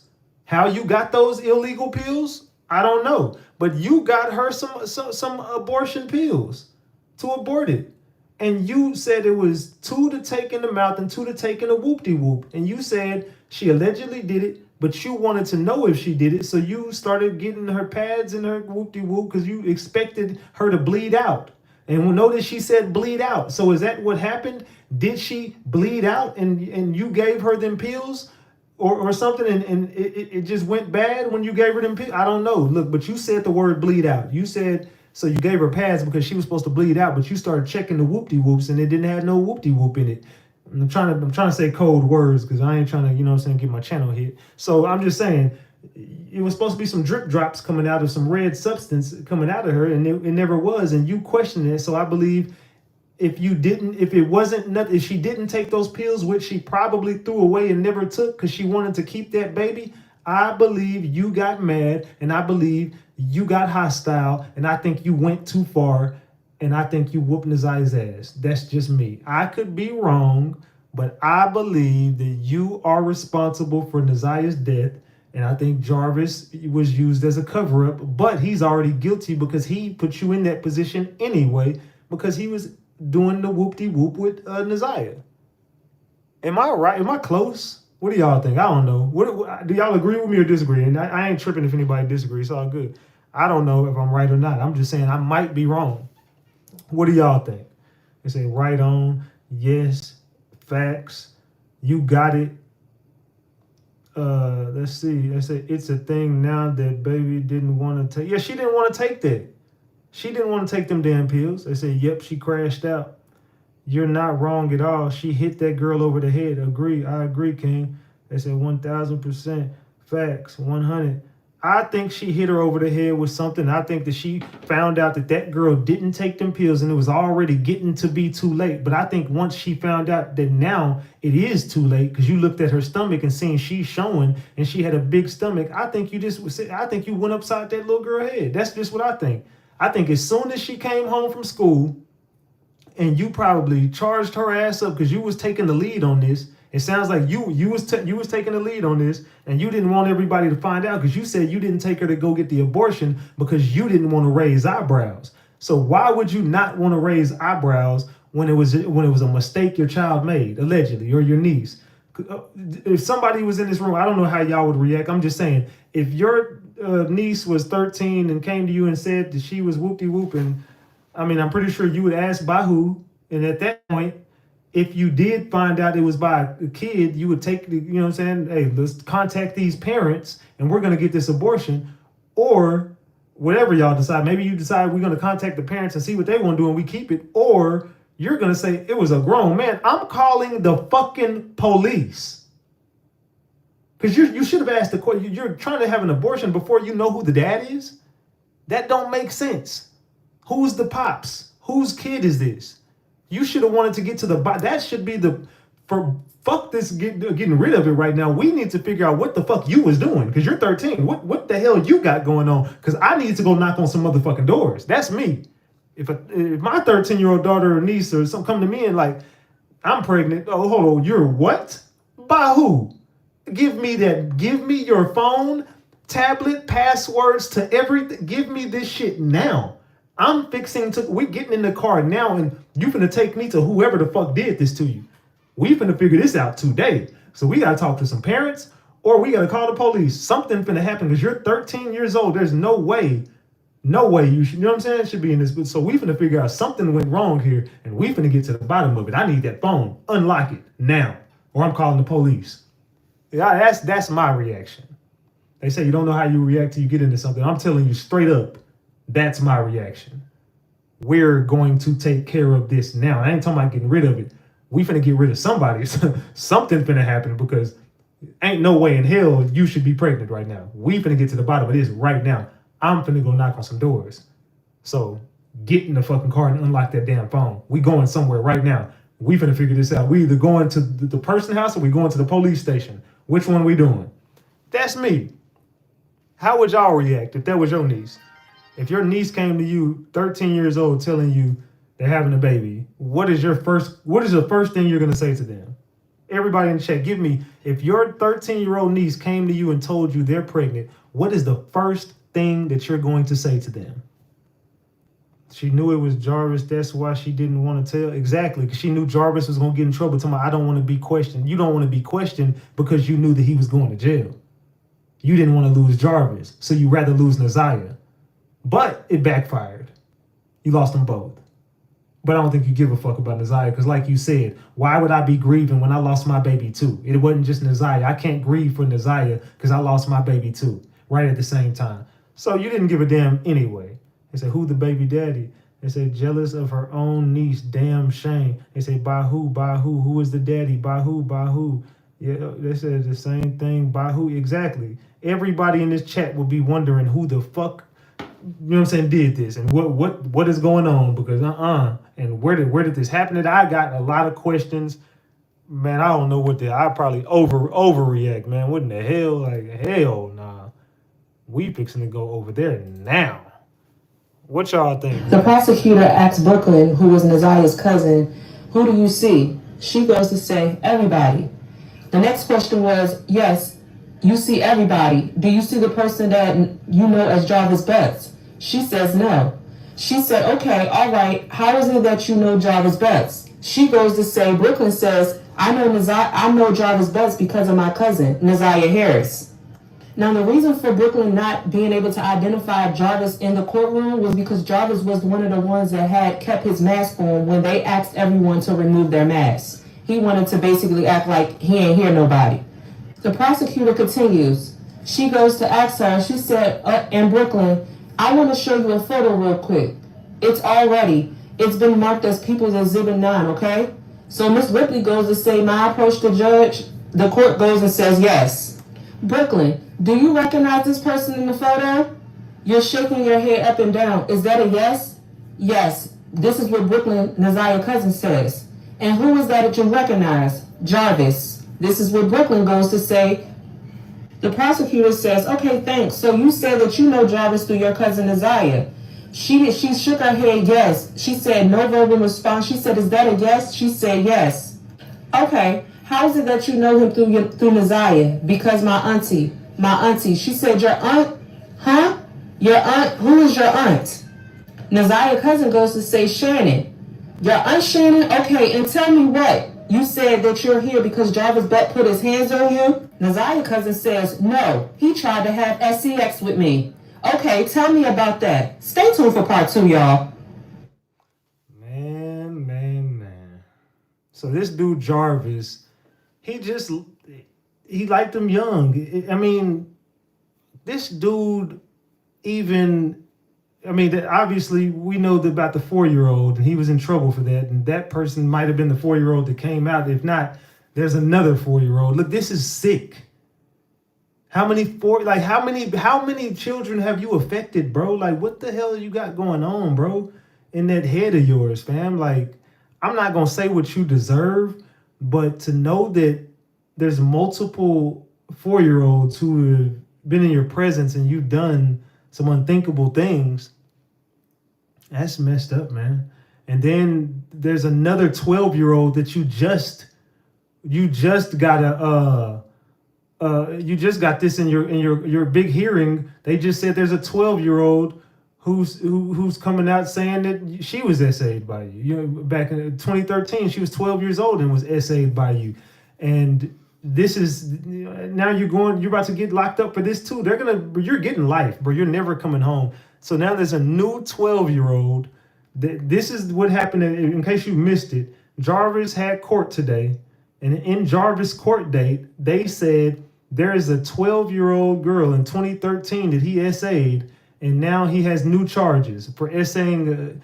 This is sick, bro. It's like how many are gonna, and I do believe there's more that just haven't come forward. There are girls who were on Facebook saying that he did things to them.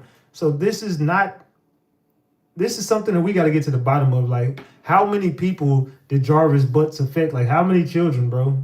How deep does this go? We see what he did to Naziah. We see that he was charged with the 4-year-old. We see that there was another 4-year-old. We see a 12-year-old. You know what I'm saying? And then the cousins and his children. And it's an ongoing thing. And it's like a lot of kids, bro. There's a lot of kids that are saying that they were definitely in the presence of Jarvis Butts.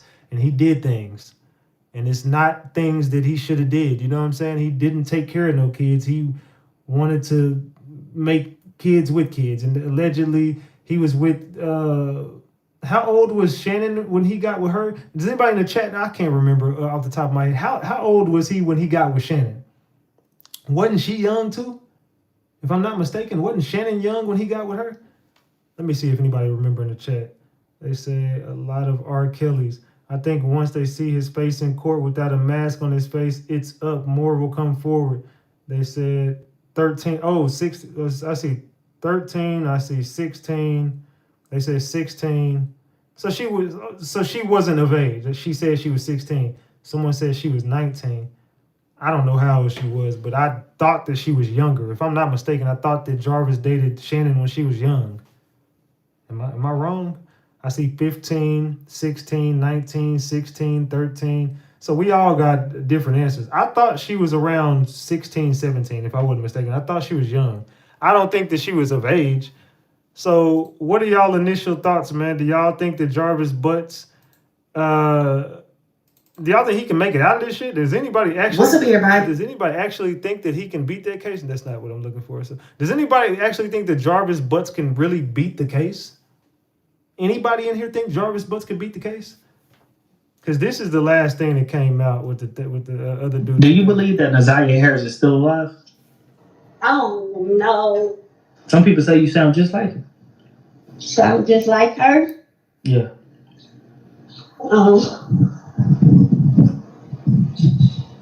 So, like, what would you say to somebody who say, "Hey, you sound just like Naziah"? No. And you was born in 1994, right? No. What year was you born? 1991. Time you spoke to Shannon? Shannon, I've never met her or even talked to her. I've never been around his family or any people that call his family. I've never been around. He never been around my family. In the last past 7 days, how many times will you could say that you talked to her? Probably twice. That's about it. So within the last 7 days, you have talked to him twice? Yeah. What did y'all talk about? He just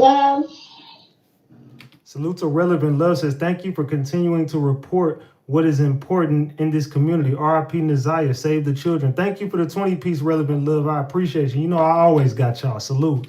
check up on me and stuff. Do he say anything about him? 11. Do he say anything about him possibly coming home or anything about the case? No. If you were to just take a guess on what happened to Naziah or where she may be, what would your guess be?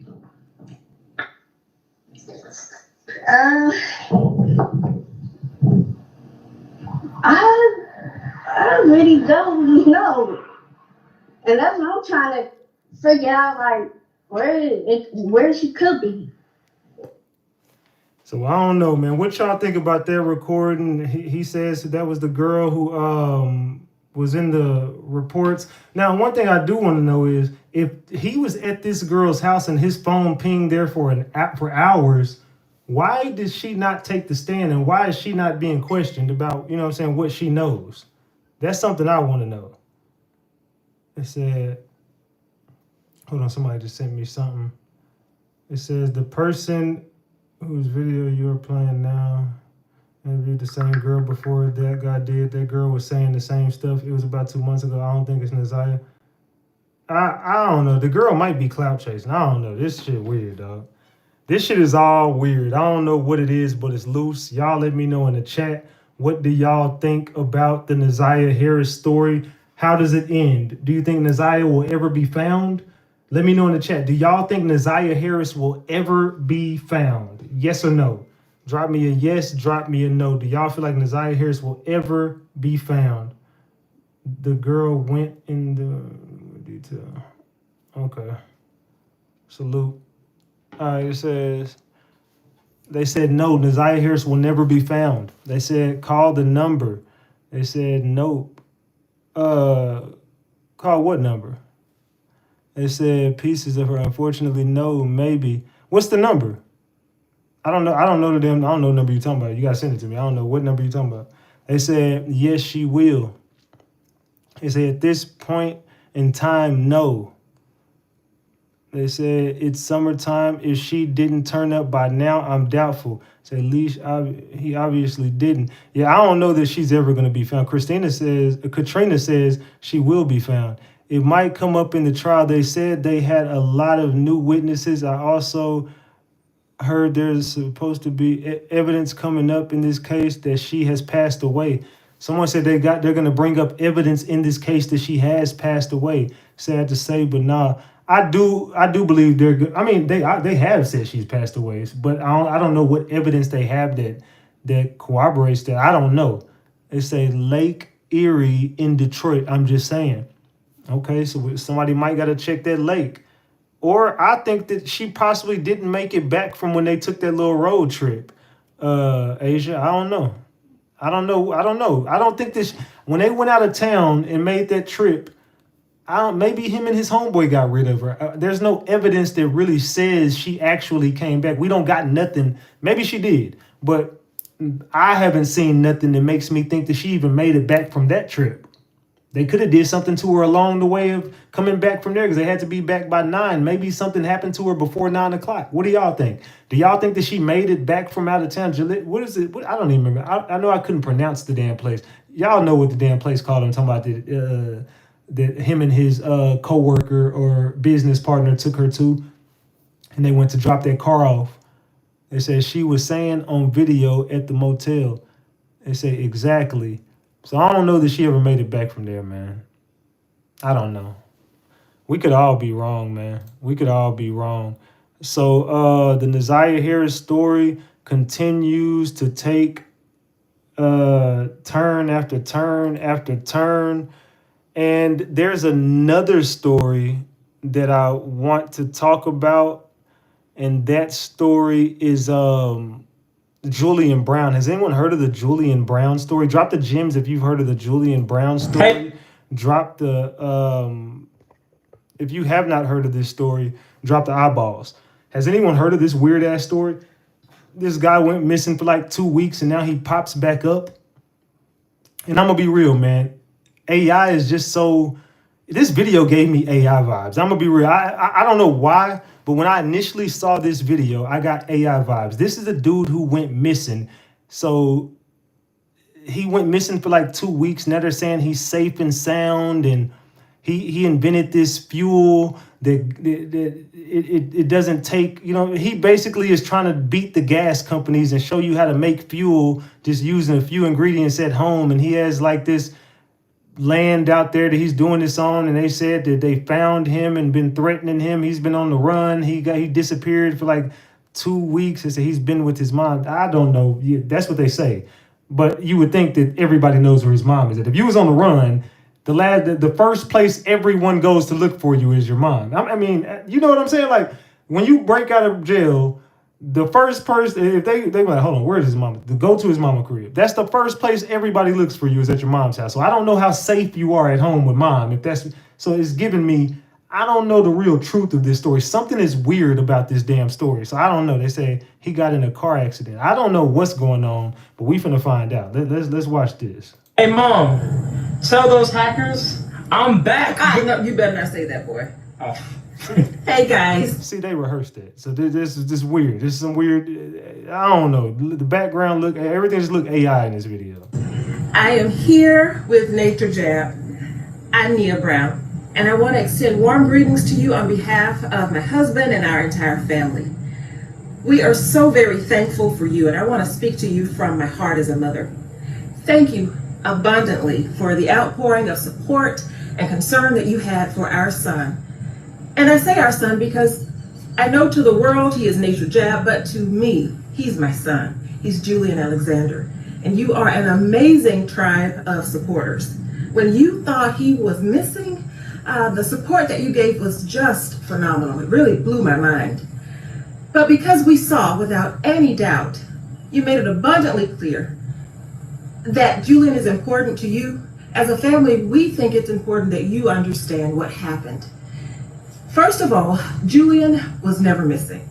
He was not suicidal. He was not in some institution or so many of the other things that we have heard. But here is the truth. Julian has received terroristic death threats, cryptic threats.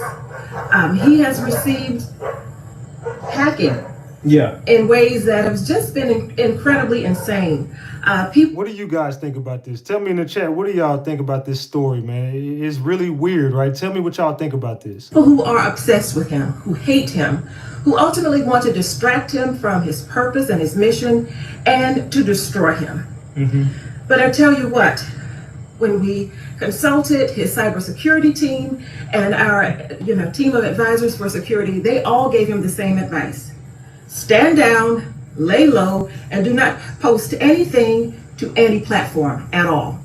And that's what we did. And then Meta gave the same advice. They urged him not to post anything because ultimately they wanted to investigate what was happening. Moving forward, what Jab realized is it would be a great idea to make sure you can stay connected to him, because in that space, it really troubled him that he could not tell you himself that he was safe. Right. So that's the purpose of this page. It's a way for you to stay connected to us. Yep. Now don't get it twisted. We know. See, why is she doing all the talking for him? Something is giving handler or something. You know, something is weird about this. You've done a lot of talking, so why would your mom need to speak for you now? No. They said this video gives AI. Thank you. I know I'm not the only person that's thinking that this is AI. Am I the only? But this is how scary AI is, because we can't tell AI from the real deal now. Does this video not seem AI? This dude done a lot of talking. I don't think that, they said, why is she doing all the talking? My point exactly. Why the hell is she sitting here just talking so much for this dude? They said the trees are not even moving. Yeah, this is weird, bro. This is some weird shit. Why is the mama standing here talking about his security team shit? He could have done all this. He didn't need his mama. He could have just popped right in this little AI background himself and just did this video. Oh, that the hackers and haters will still come to this page too. And that's why we need your help. If you see them post something inappropriate, suspicious, crazy, let us know. Take screenshots. We might need that for proof. Evidence. For not only this page, but Nature Jab. Yes. What's happened is they have unleashed Mama Bear. And I stand ready, as does all of my family, to protect Julian. And you've already demonstrated that you feel that way too. If you're a believer, keep praying. If you have gifts and talents and resources and skills that can help, let us know. Thank you, and God bless you all. And this page is the official safe haven if anything happens to Nature Jab. So thank you guys so much. Sounds like y'all trying to promote another page. This is some weird shit. What the hell y'all got going on? What the hell y'all got going on, man? I don't know what it is, but it's loose. I don't know what it is, but it's loose. Let's continue. What's up, everybody? All right, you guys, so before we get started, make sure you blow this up. And you guys, this one is crazy. So Julian Brown is a 21-year-old black inventor from Atlanta. And Julian went viral after his invention of plastiline. Julian figured out a way to turn plastic into usable fuel.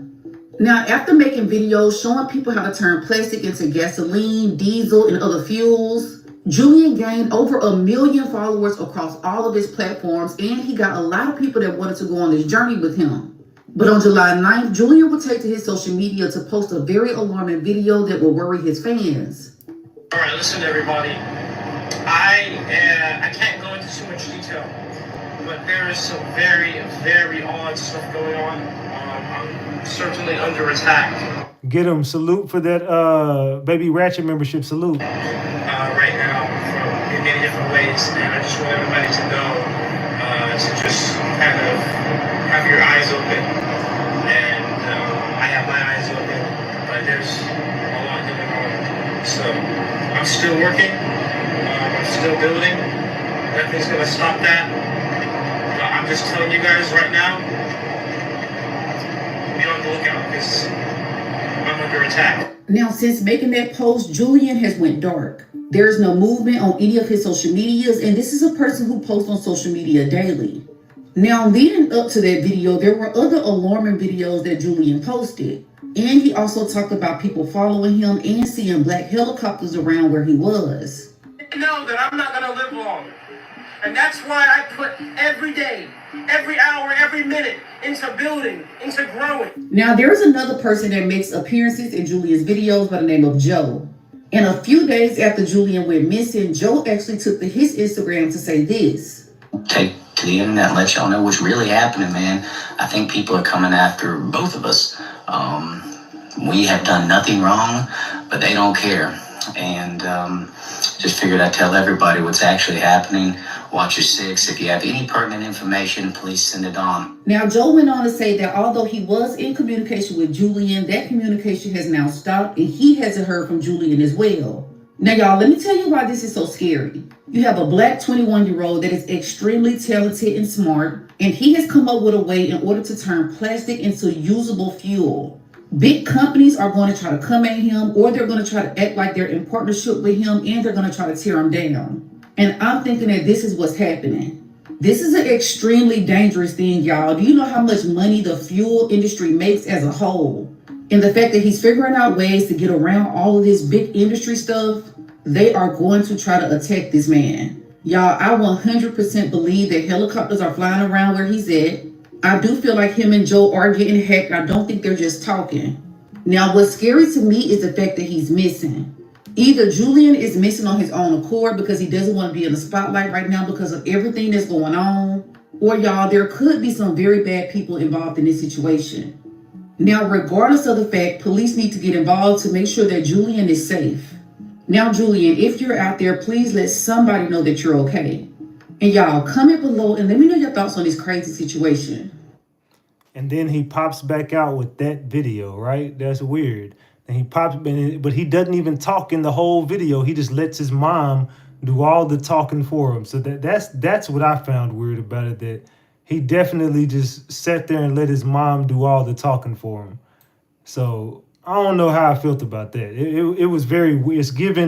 It was given AI vibes. It's given that somebody got him, or his mom is now his handler. If it is true, if he is with his mama, she was acting like his handler, and they got him under some MK Ultra or something. You know what I'm saying? Allegedly. I'm just saying it definitely gave like she was handling him, and he was under some kind of, you know what I'm saying, trance or something. I said, yeah, that's weird. Salute, Candy. Yeah, I don't know, man.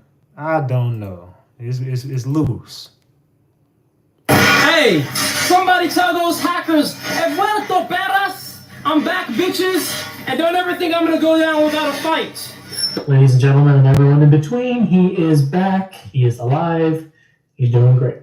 If you go on over to his channel and you check out his latest video, he talks a little bit about what he's kind of been through over the last couple of weeks.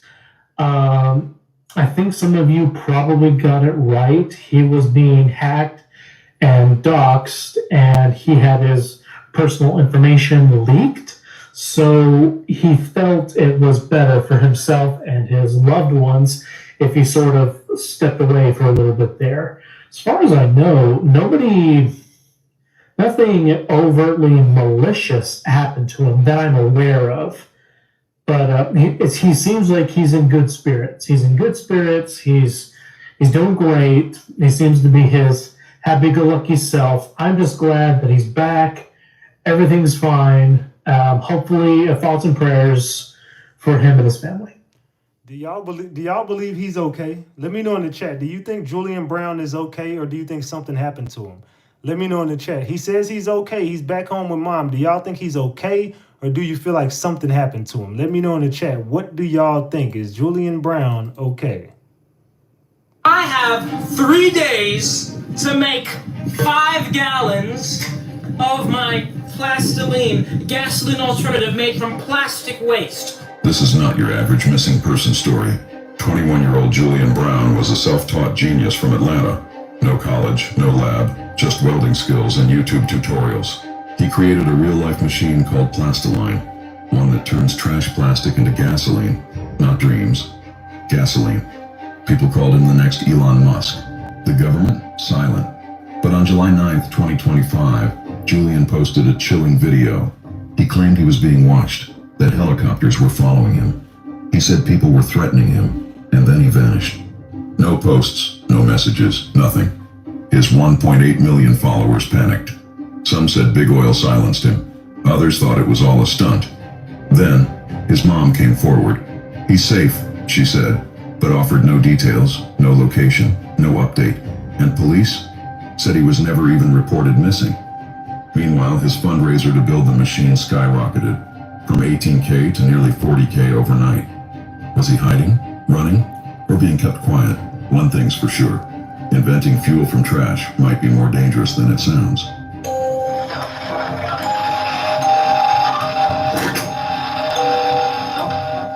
So he's being threatened because, I mean, you got to understand, you're going against a very, very powerful industry. Just like when you go up against the pharmaceutical companies, you know what I'm saying? When the doctors come out and be like, oh, well, this is going on. And then they're like, no, you're not going to fuck up what we got going on. Just like Dr. Sebi, he came out, you're messing up pharmaceutical money. You got to go. So I know that they don't like their toes stepped on. I don't know. So he's probably bankrupt or owed up. Yeah, he sound like he might be doing a little scamming for some money too. I don't know, man. This family giving me some weird vibes, bro. It's giving me very weird vibes. There's a pretty crazy story that's been trending on TikTok lately, and it's even catching the attention of news channels and stuff like that. It's a man named Julian Brown, okay? And this man, he invented a machine that can turn plastic into fuel, okay? And he's been working on this machine for apparently some time. He's had different models, and his latest model is actually doing pretty well. And it's caught the attention of a lot of people, right? And all of a sudden, he, after speaking to people, making videos constantly, he stops making videos. He goes missing. Now, people are believing that the government has something to do with this because of something that Julian Brown said in one of his videos. I want to show you guys exactly what I'm talking about, and then we're going to talk about it. Okay, before we do me a quick favor. Hit that like button for the YouTube algorithm so that this double tap the screen, y'all. Get the likes up, man. We should be at 600 likes, y'all. Let's go. video can reach more people like yourself. I truly appreciate you guys. Let's go ahead and hop in. This is my doomsday microwave, and this is the equivalent of turning on 9 microwave ovens at one time.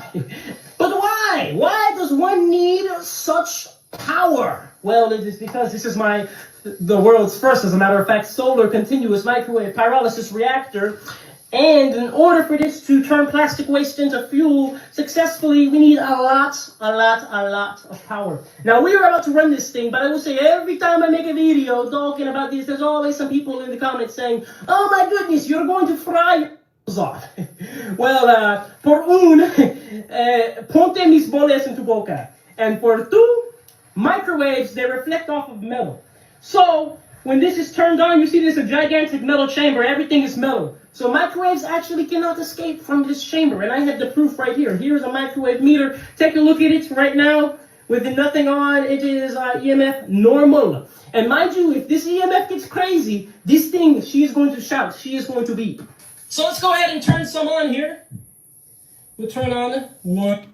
This dude is a damn genius. And they say he's the next Elon Musk. You know they don't like Elon either, so he's stepping on some toes. 2, 3, 4. We'll turn on 5. So half the power, half of the total power this thing can consume. And look at that. It's still at normal. This is not 5 microwave ovens turned on at once. You want the proof? Here's the proof.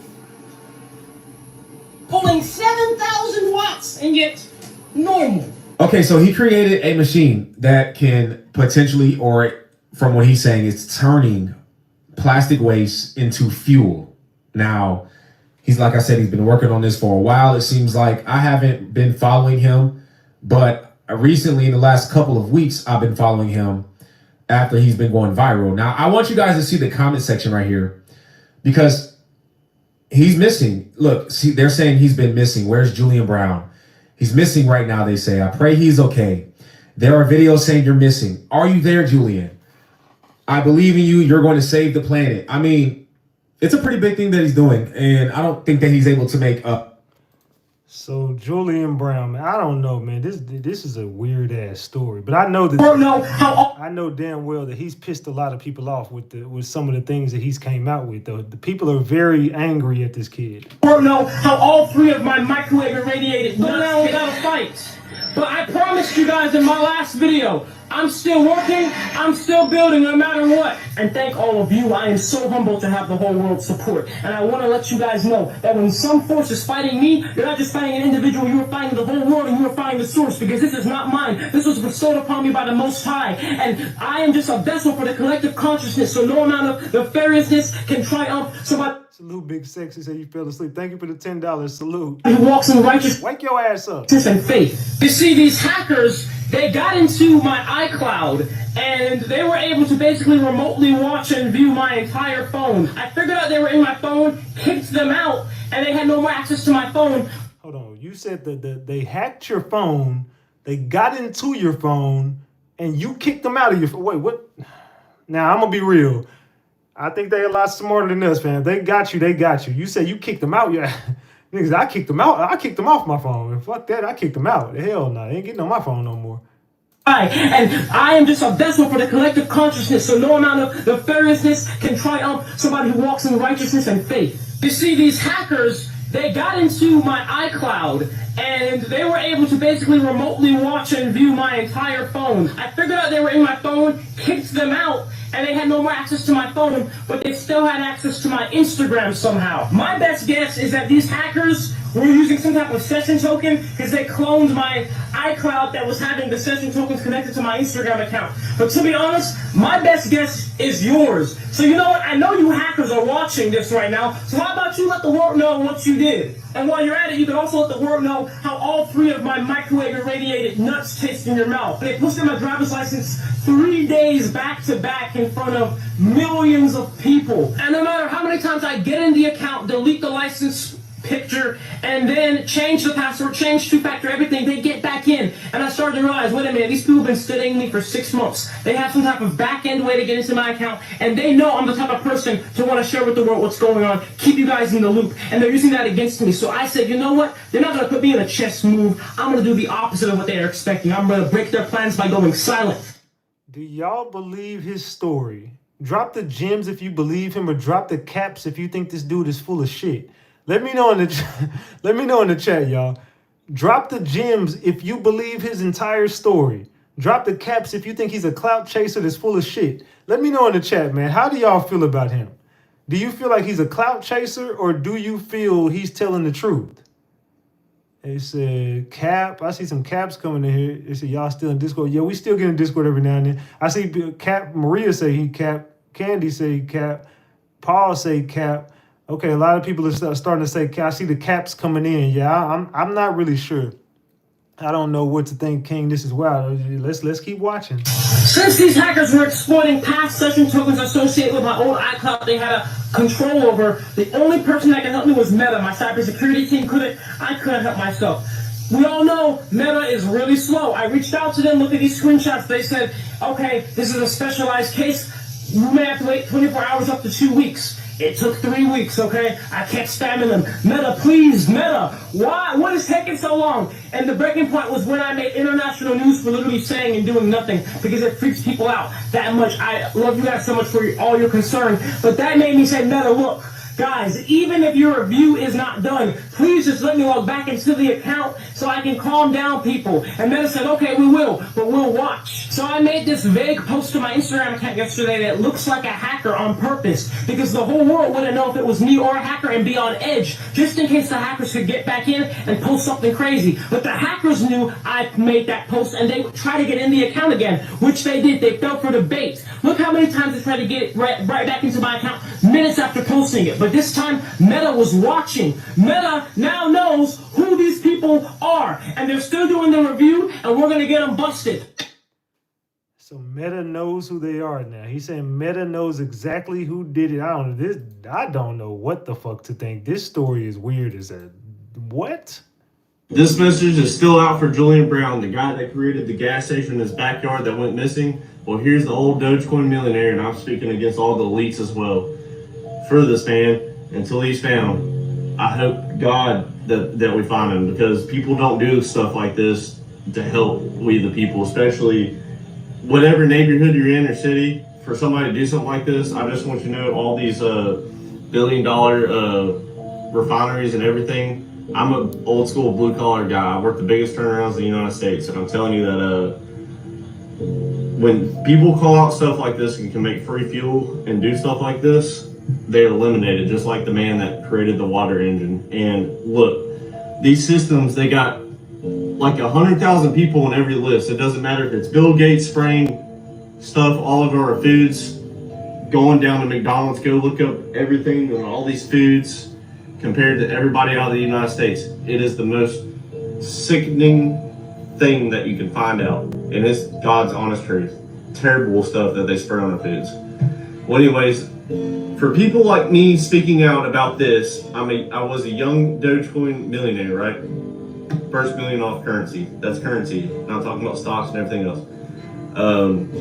These type of people, it doesn't matter if it's with Apple, it doesn't matter if with anything, all the stuff that these people are all affiliated with the government. I don't care if even all these refiners.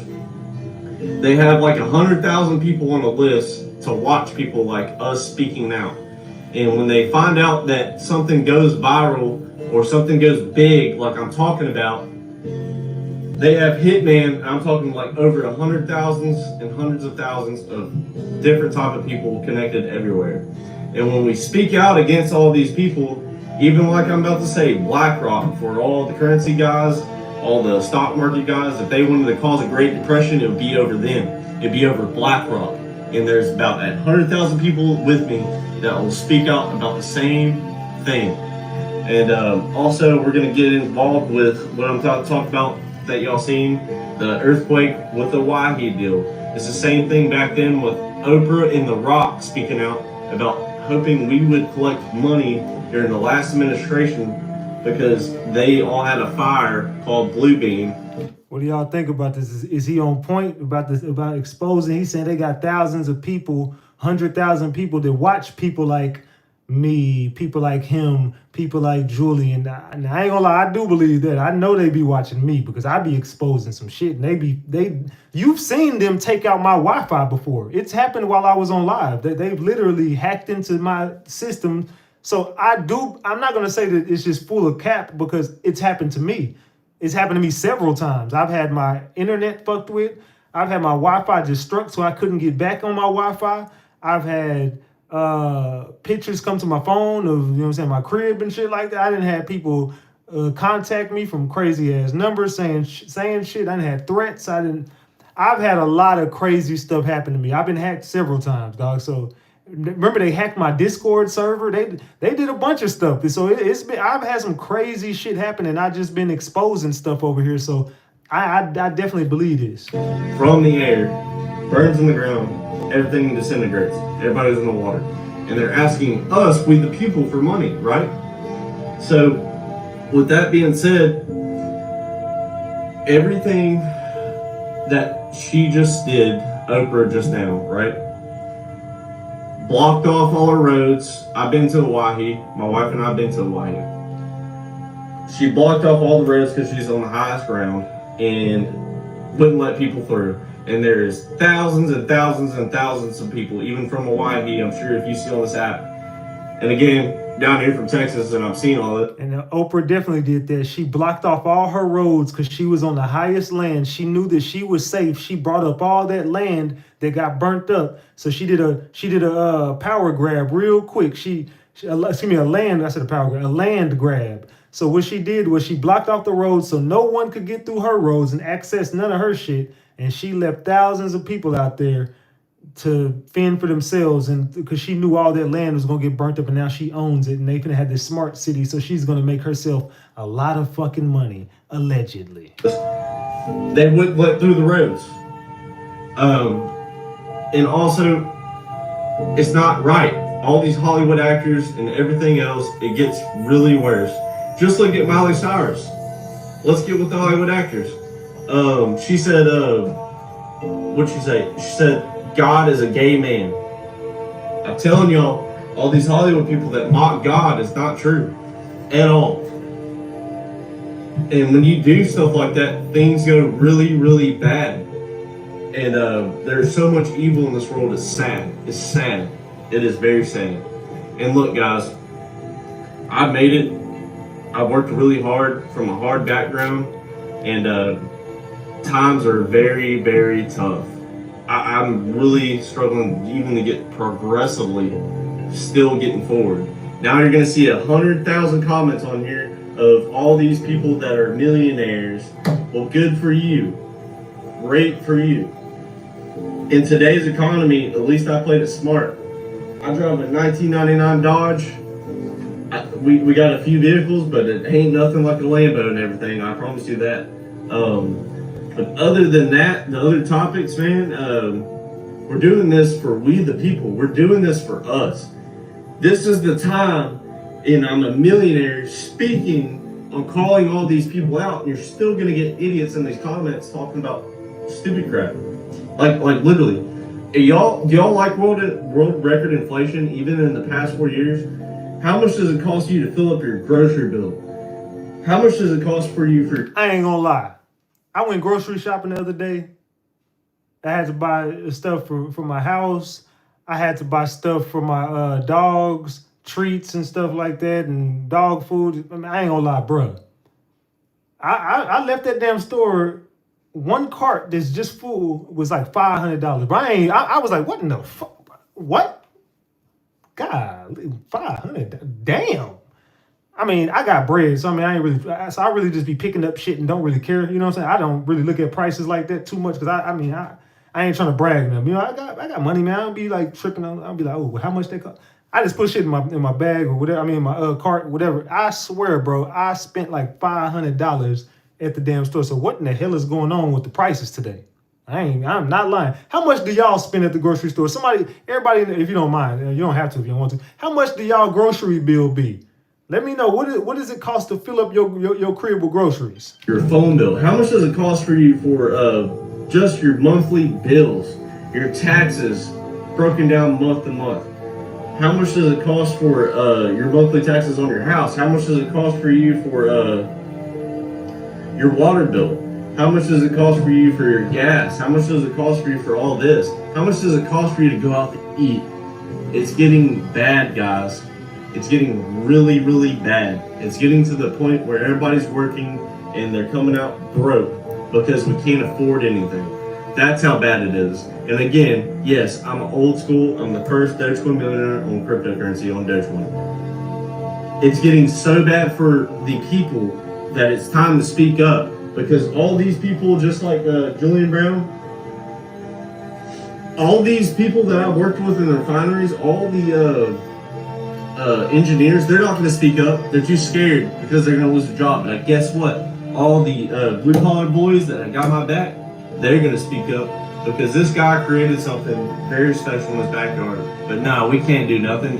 Even if you invented free water, and again, for all the elders and everybody else, have y'all ever had a guy come to your door at your house that say, hey, would you like solar power? If solar power was great, it would take away our energy bill all day long, and everybody would go with solar. They'll tell you that it cuts your bill in half, and then bam, you still owe electricity bill. We could do it if we all stick together. And I'm talking about all colors. All colors. You know what I think somebody is going to do? Someone's going to come up with free energy. Because it is free. If you just think about it, bro, water is free. Energy is free. Air is free. How do you go to the grocery store, to the gas station, and you need air in your tire, and you're charging me $2.50 for some fucking air? You're charging me for grapes, lemons, cherries, corn. This is stuff God grew for us. And this was stuff that he said, hey, look, you live off the land. You live off the land, and we ain't even able to live off the land because there ain't nothing free. So we're paying for water, air, it's just, America, not just America, the world is a money grab. Everything is, they found out a way to hustle and just, they fucking over everybody, man. And they took over everything. Energy. How do you pay for energy, bro? Energy. You can make energy. Somebody's going to find out a way to do this. Watch. I'm not a financial advisor. I'm just a high school dropout, but I'm doing it for we the people, and I'm doing it for Julian Brown. And I'm telling y'all, if they come after me, especially BlackRock and all the rest of them, Walmart, all these elites, high elites in this subject, I'll have my whole family, unless they're all wiped out, but I'll have a whole bunch of people speak out, no doubt already ready to go. And I'm sure Mr. Julian does, but I'm speaking out for him. Go Julian, and I hope you're safe. I really do. And you're going to hear 1,000 comments on here. His mother says he's safe. Well, why do y'all think he says he has to have it? Tell y'all he's safe. It could be fake. I have 100,000 people acting like me, creating fake accounts that look like me, and I'm the real Bobby Jones.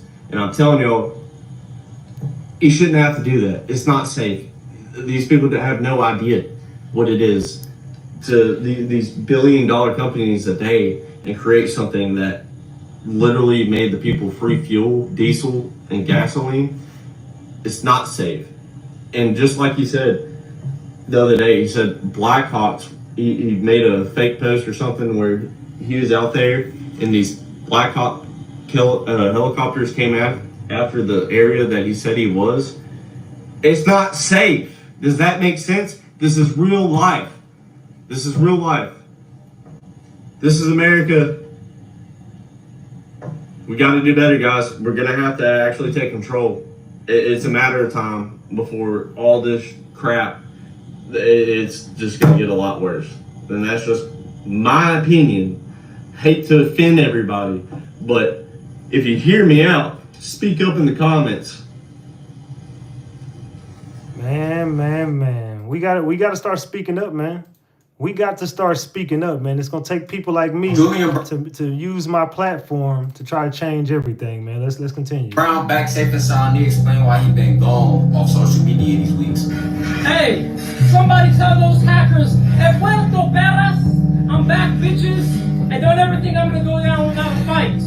But I promised you guys in my last video, I'm still working, I'm still building no matter what. And thank all of you. I am so humbled to have the whole world's support. And I want to let you guys know that when some force is fighting me, you're not just fighting an individual, you are fighting the whole world, and you are fighting the source, because this is not mine. This was bestowed upon me by the Most High. And I am just a vessel for the collective consciousness, so no amount of nefariousness can triumph somebody who walks in righteousness and faith.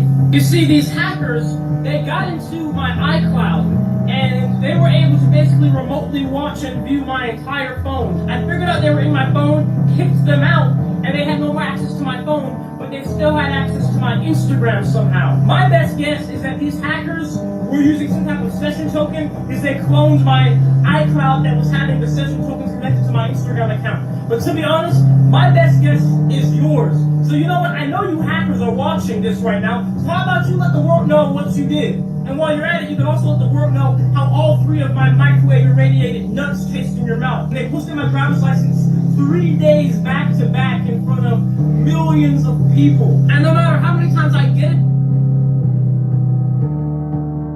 delete the license picture, and then change the password, change two-factor, everything, they get back in. And I started to realize, wait a minute, these people have been studying me for 6 months. They have some type of back-end way to get into my account, and they know I'm the type of person to want to share with the world what's going on, keep you guys in the loop, and they're using that against me. So I said, you know what? They're not going to put me in a chess move. I'm going to do the opposite of what they're expecting. I'm going to break their plans by going silent. Since these hackers were exploiting past session tokens associated with my own iCloud they had a control over, the only person that could help me was Meta. My cybersecurity team I couldn't help myself. You all know Meta is really slow. I reached out to them, look at these screenshots. They said, okay, this is a specialized case.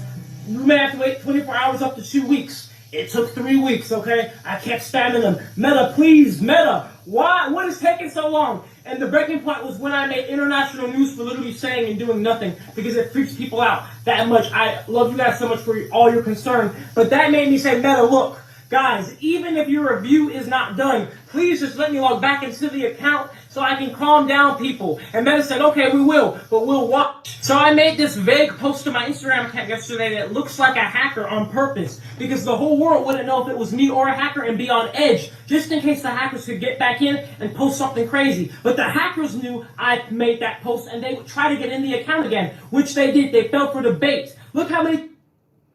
Man. Hey, y'all, we 50 subscribers away from 191K. We almost at 191K. Maybe we get it today, maybe tomorrow, maybe the next day. I don't know, but subscribe to the channel. If you're not subscribed to the channel, subscribe today so we can get to 191K. All right, y'all, good news. Our boy Julian Brown is back. The young inventor of plastiline, gasoline derived from plastic, is in fact okay. According to him, some hackers had hacked his phone and gotten access to his iCloud.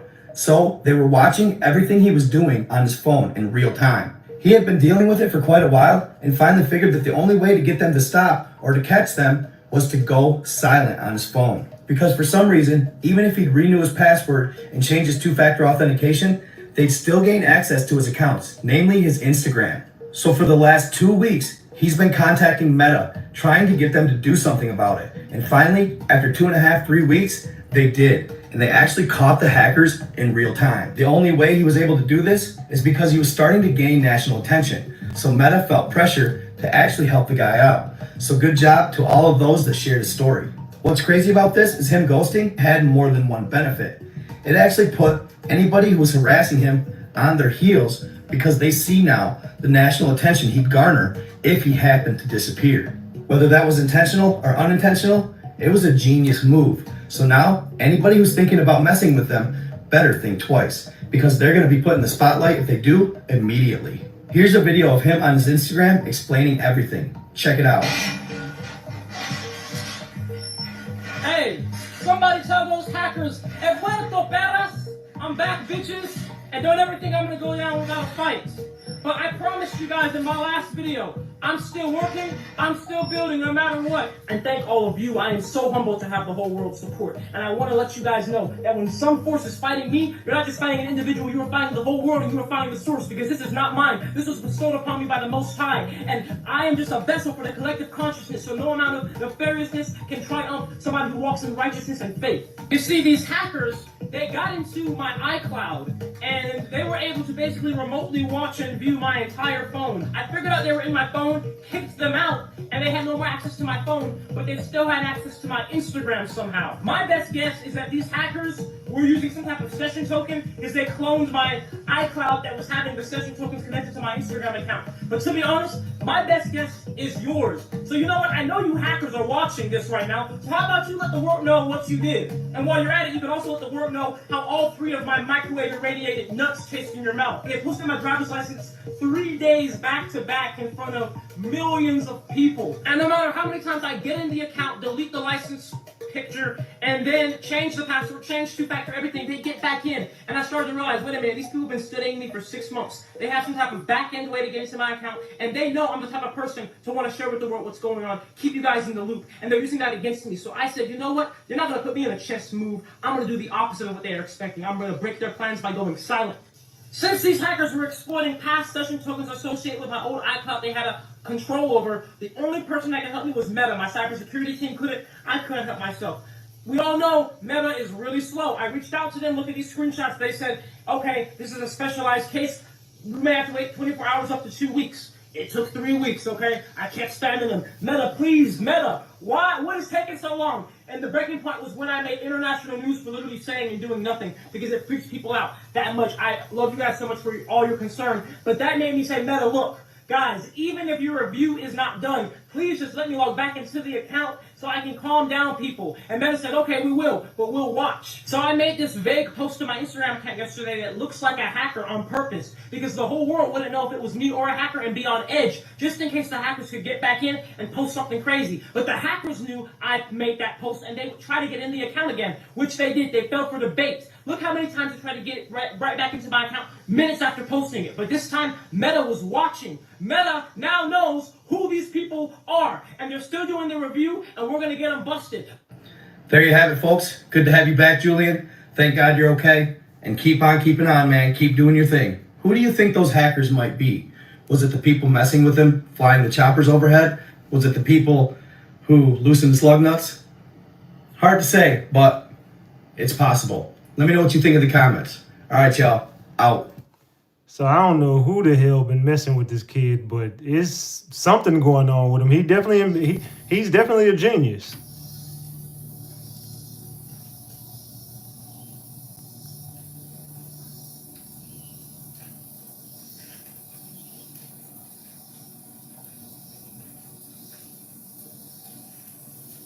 El Mundo! Greetings, everybody. Excuse me. I'm just having this Mandarin here. Make sure you stay hydrated, you know, it's hot out here. Listen, I'm back, it's really me. I came back, and look what nature left me. Beautiful gift. A vacant but beautiful bird's nest built inside of my electronics box on my reactor. The birds, they love this place. But guys, I just want to thank you all so much, seriously. I thank you all for all your support. I can't tell you how humbled I was. And honestly, like, when all those news articles and stuff came out, I was just like, dude, like, you know, of course I'm doing work and stuff. And I'm like, man, like, I'm not more important than any other person. It's like, do I even deserve this, you know? But I'm just so grateful nonetheless. And, you know, it just shows the resilience. Everybody double tap the screen right now. Get the likes up to 600. Double tap that screen. Of all of us. We all have to remember that what I'm doing is not something that I'm doing, right? This machine is not mine. I did not come up with this. I have been bestowed upon a journey, and I am the vessel of everybody's faith and all of our frustrations with the world being in a state of waste and a state of people not having the power, and I'm here to change things like that. But what I want to show you guys quickly on live stream, now that you know I'm real and I'm here, I want to show you that I was still working on the machine. Despite all the crazy stuff going on, I promised you guys in that last video, I said, I'm going to keep working no matter what, and I did. So first off, I, of course, as you see, got the continuous feed chamber, put on supports. You know, this is where we left off last time when I was in the middle of this, and then I got all of the bolts torqued down, 7/8 of an inch bolt. Humongous bolts. Honestly, like when I got these bolts, I never seen bolts this size before. Humongous, right? You guys are saying I'm a clone. Well, hey, I guess you just got to see when I get this machine running, because I don't think a clone could get this thing up and running while it's still in the middle of construction. So I got the blades in there, and I have my little control panel here. Let's turn them on. All right. So look. Oh, shoot. Hold up.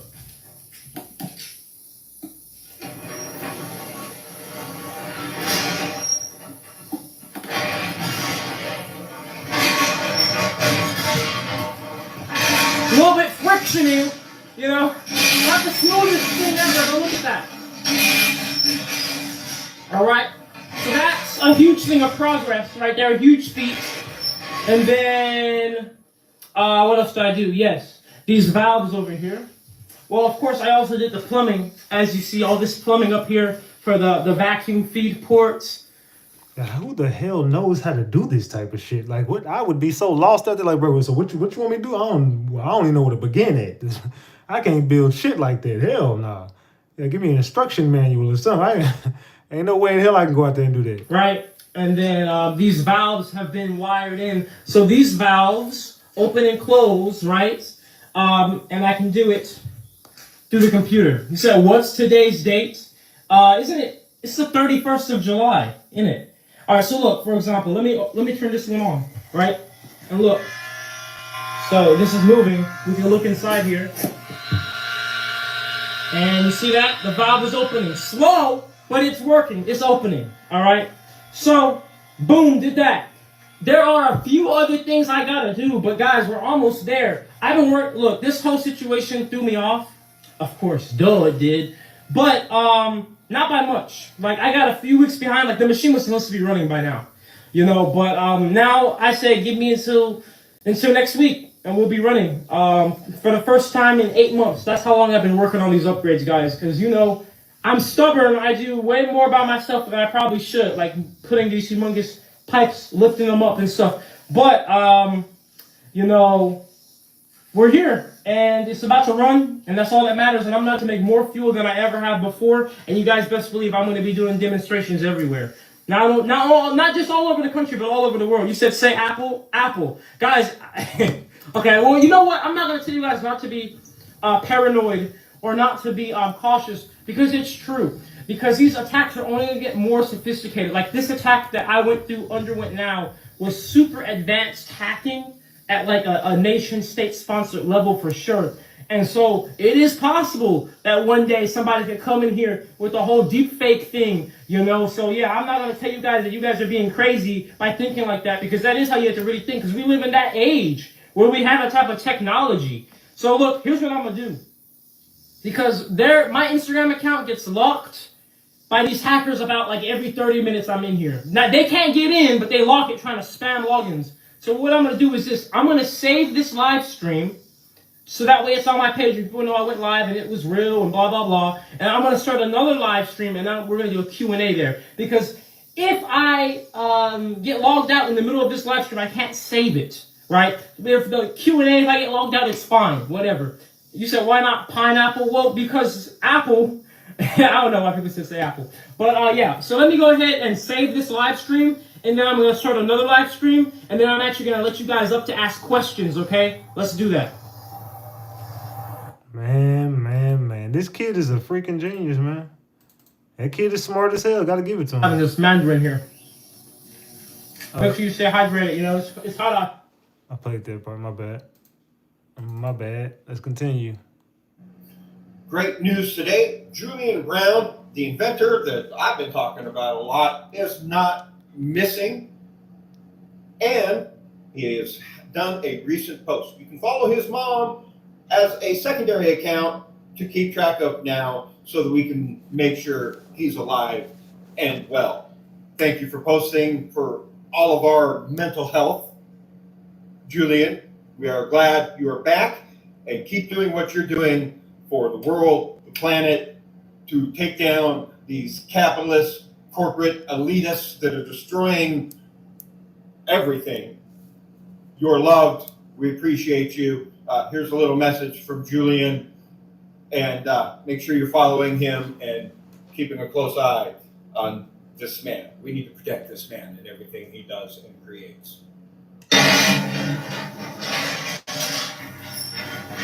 So a lot of people are happy that the kid is back. A lot of people are thrilled that he's back. I mean, hey, I'm glad for the kid. I'm glad ain't nothing happened to him. Hopefully it's him and it's no clone for real. So the reason why Julian Brown's story makes everybody so uncomfortable is because it's forcing people to actually wake up. It's forcing people to see that this world is a stage. Don't mind that, y'all. It's my daughter.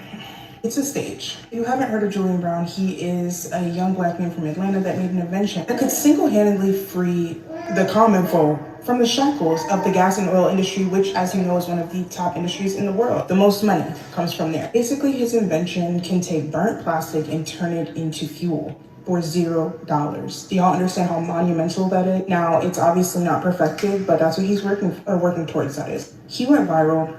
All of a sudden, he vanishes. Everyone got super scared because that scenario is reminiscent of people like Barnaby Jack and Andrew Dawson. I'll get into them in a second. His mom made a public statement to Daily Mail saying that he is okay, but he is in fact in hiding, leaving no room for conspiracy theory. He is in hiding. So now people hearing that are having to come to terms with the fact that if you do have an invention that benefits the people and challenges the status quo and frees people from any kind of shackle in society, you will be targeted. Just like Barnaby Jack, a well-known hacker that was about to do a global presentation explaining how certain people are able to neutralize someone by hacking their pacemaker and make it look like they unalive from natural causes. Right before he was about to do that presentation, boom, he OD'd. On the other hand, Andrew Dawson was a man driving down a long road and he ended up seeing something on top of a mountain that looked like a giant. I still believe it was a giant. No one can change my mind. It went viral. People wanted him to go back and that became his thing. Not too long after it went viral, he started seeing unmarked cars around his house. A mosquito just bit me. Ugh.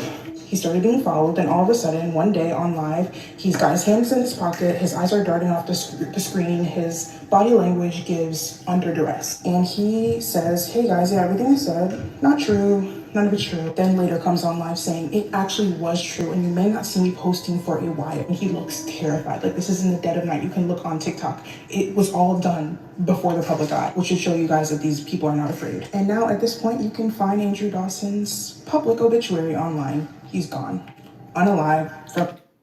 What in the fuck? I'm gonna be real. I had never heard of that story, but I want to look into it. Let's look at this. Let's listen to this again. Any kind of shackle in society, you will be targeted. Just like Barnaby Jack, a well-known hacker that was about to do a global presentation explaining how certain people are able to neutralize someone by hacking their pacemaker and make it look like they unalive from natural causes. Right before he was about to do that presentation, boom, he OD'd. On the other hand, Andrew Dawson was a man driving down a long road and he ended up seeing something on top of a mountain that looked like a giant. I still believe it was a giant. No one can change my mind. It went viral. People wanted him to go back and that became his thing. Not too long after it went viral, he started seeing unmarked cars around his house. A mosquito just bit me. Ugh.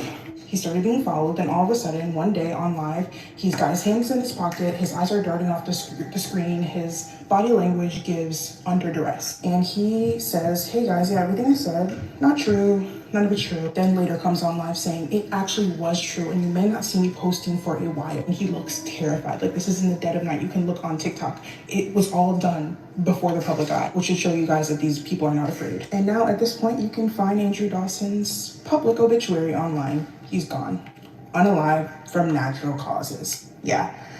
If you at this point don't believe Julian Brown's story, you are willfully ignorant. You don't want to see what's going on. I don't blame you because it is terrifying. It is crazy. This is why I believe in Jesus and I put my trust in Jesus and I don't worry about tomorrow because if I do, I'm going to go insane. So yeah, definitely prayers for Julian Brown, that he is safe, that he continues to be safe and continue to work on this invention because Lord knows we need it. If it's up to these people, we will forever be working our 9-to-5s until we reach their cap of working, which is what, 70 now? Then we have maybe 2 to 3 good years to live our lives. But oh wait, we're in so much debt that we just die poor. Don't get me on my soapbox, y'all. But anyway, a lot of y'all have been wanting me to make a video on Julian Brown, and that is the video. Thank you. Don't forget to like, follow, and comment down below what you think. Also, TikTok, this is for entertainment purposes only, none of it's true. Man, that's crazy. I just did a quick little, while that video was playing on Andrew Dawson, and that shit is, damn, it really happened. Wow. I'm definitely going to look into that. I don't know if y'all want me to talk about that or not, but I definitely, for my just me being me, I definitely am going to look into it just for myself. Me, I'm curious about shit like that. So I'm definitely going to look into it for myself. I don't know. Do y'all want me to talk about that? Let me know in the chat.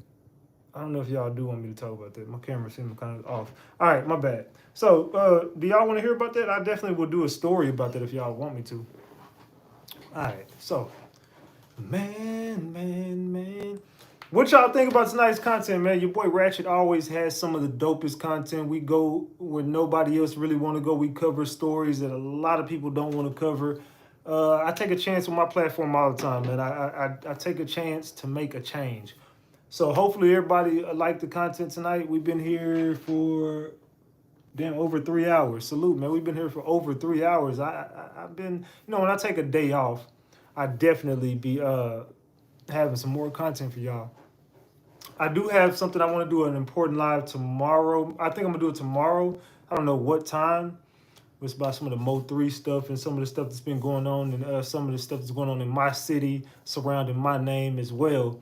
But I don't want to do it on here. I don't know if I'm gonna take it to Kick or I'm gonna take it to Twitch. I think I might take it to Kick though, low key. Let me know in the chat, man. Where should I take this at? Should I take it to Kick or Twitch, man? I don't know. I'm thinking about Kick. I think I'm gonna take it to Kick to be real, because I'm already verified on Kick. So I think I'm gonna do it on Kick. I don't want to do it on here. I want to probably go over there and do it that one tomorrow. What y'all think? I say another great show. Salute to everybody in the chat, man. Said okay. My Kick is the same, The Ratchet TV. If y'all don't got me on Kick, go to my Kick, bro. If y'all don't got me on Kick, it's The Ratchet TV. It's the same as all my. I should have the same on all my. I should have the same on all my damn platforms. Let's see, log in. What's my damn? Yo, is it Ratchet TV or The Ratchet TV? Let's see. I said 7060 security code. What phone is it?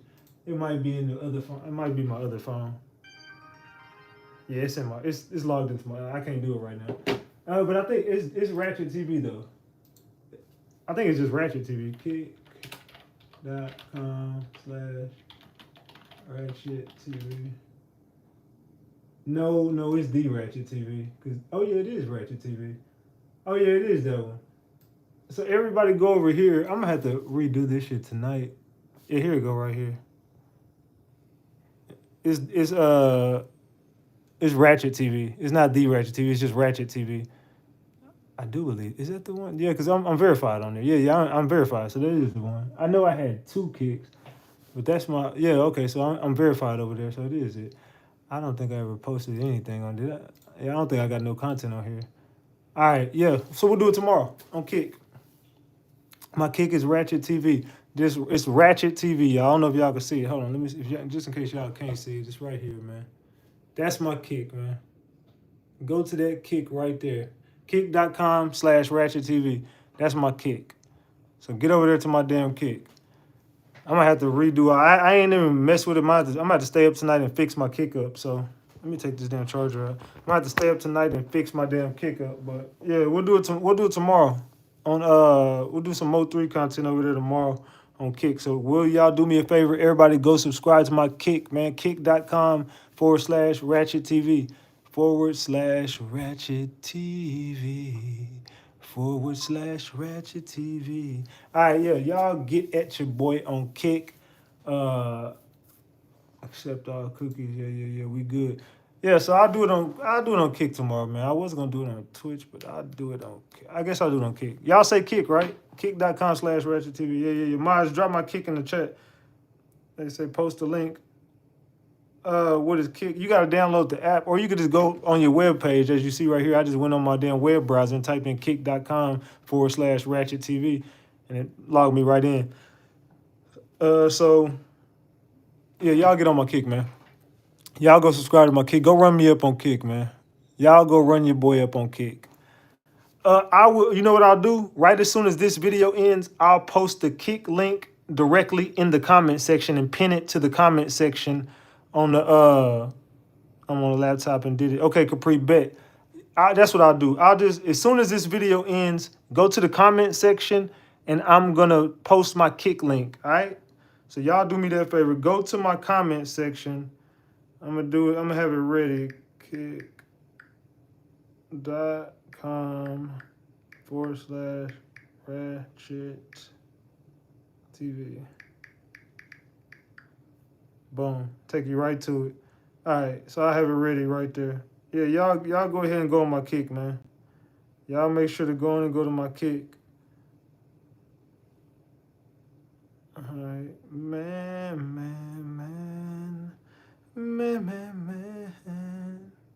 Copy link. All right, bet. I copied the link. All right, bet. Y'all, look, we finna get up out of here. Salute to everybody. Love all y'all more than y'all will ever know. This your boy Big Ratchet. That's Ratchet Gang. This is Ratchet TV. Tune in tomorrow. I'll go live in the daytime to promote that. And I'll go live on StreamYard so y'all can all click the link. If you can't get on Kick right now, don't worry about it. I'll drop it in the comment section. If you still got issues, I'm gonna pop out on YouTube tomorrow to send everybody over there. So we'll do some promo tomorrow. Don't worry about it. I got y'all, man. But there's some stuff I want to talk about. I want to address a lot of stuff. I just don't want to talk about it on here. The less eyes, the better. So I just want Ratchet Gang to get this content, and whoever else builder, it is what it is. But it ain't gonna be for YouTube. You know, my Mo3 content usually for YouTube. But go get your goddamn subscriptions over there on my Kick, because we finna start streaming. We finna start gaming. And I let Ratchet Gang decide. They said they want to stick with Kick. All right, bet we're gonna be over there on Kick then. All right, so salute to all y'all. I'm finna go get me something to eat because I am starving. I love y'all. Good night. Salute. I'm gonna drop this damn I'm gonna drop my Kick in the chat, so y'all stick around. As soon as this ends, go to the comment section. Let me know what you thought about the content, but also go subscribe to my Kick. I'm out, gang. I love y'all more than y'all will ever know. Thank y'all for all the donations tonight. I love y'all. Salute, salute, salute. I'm gone, gang. Good night. I love y'all.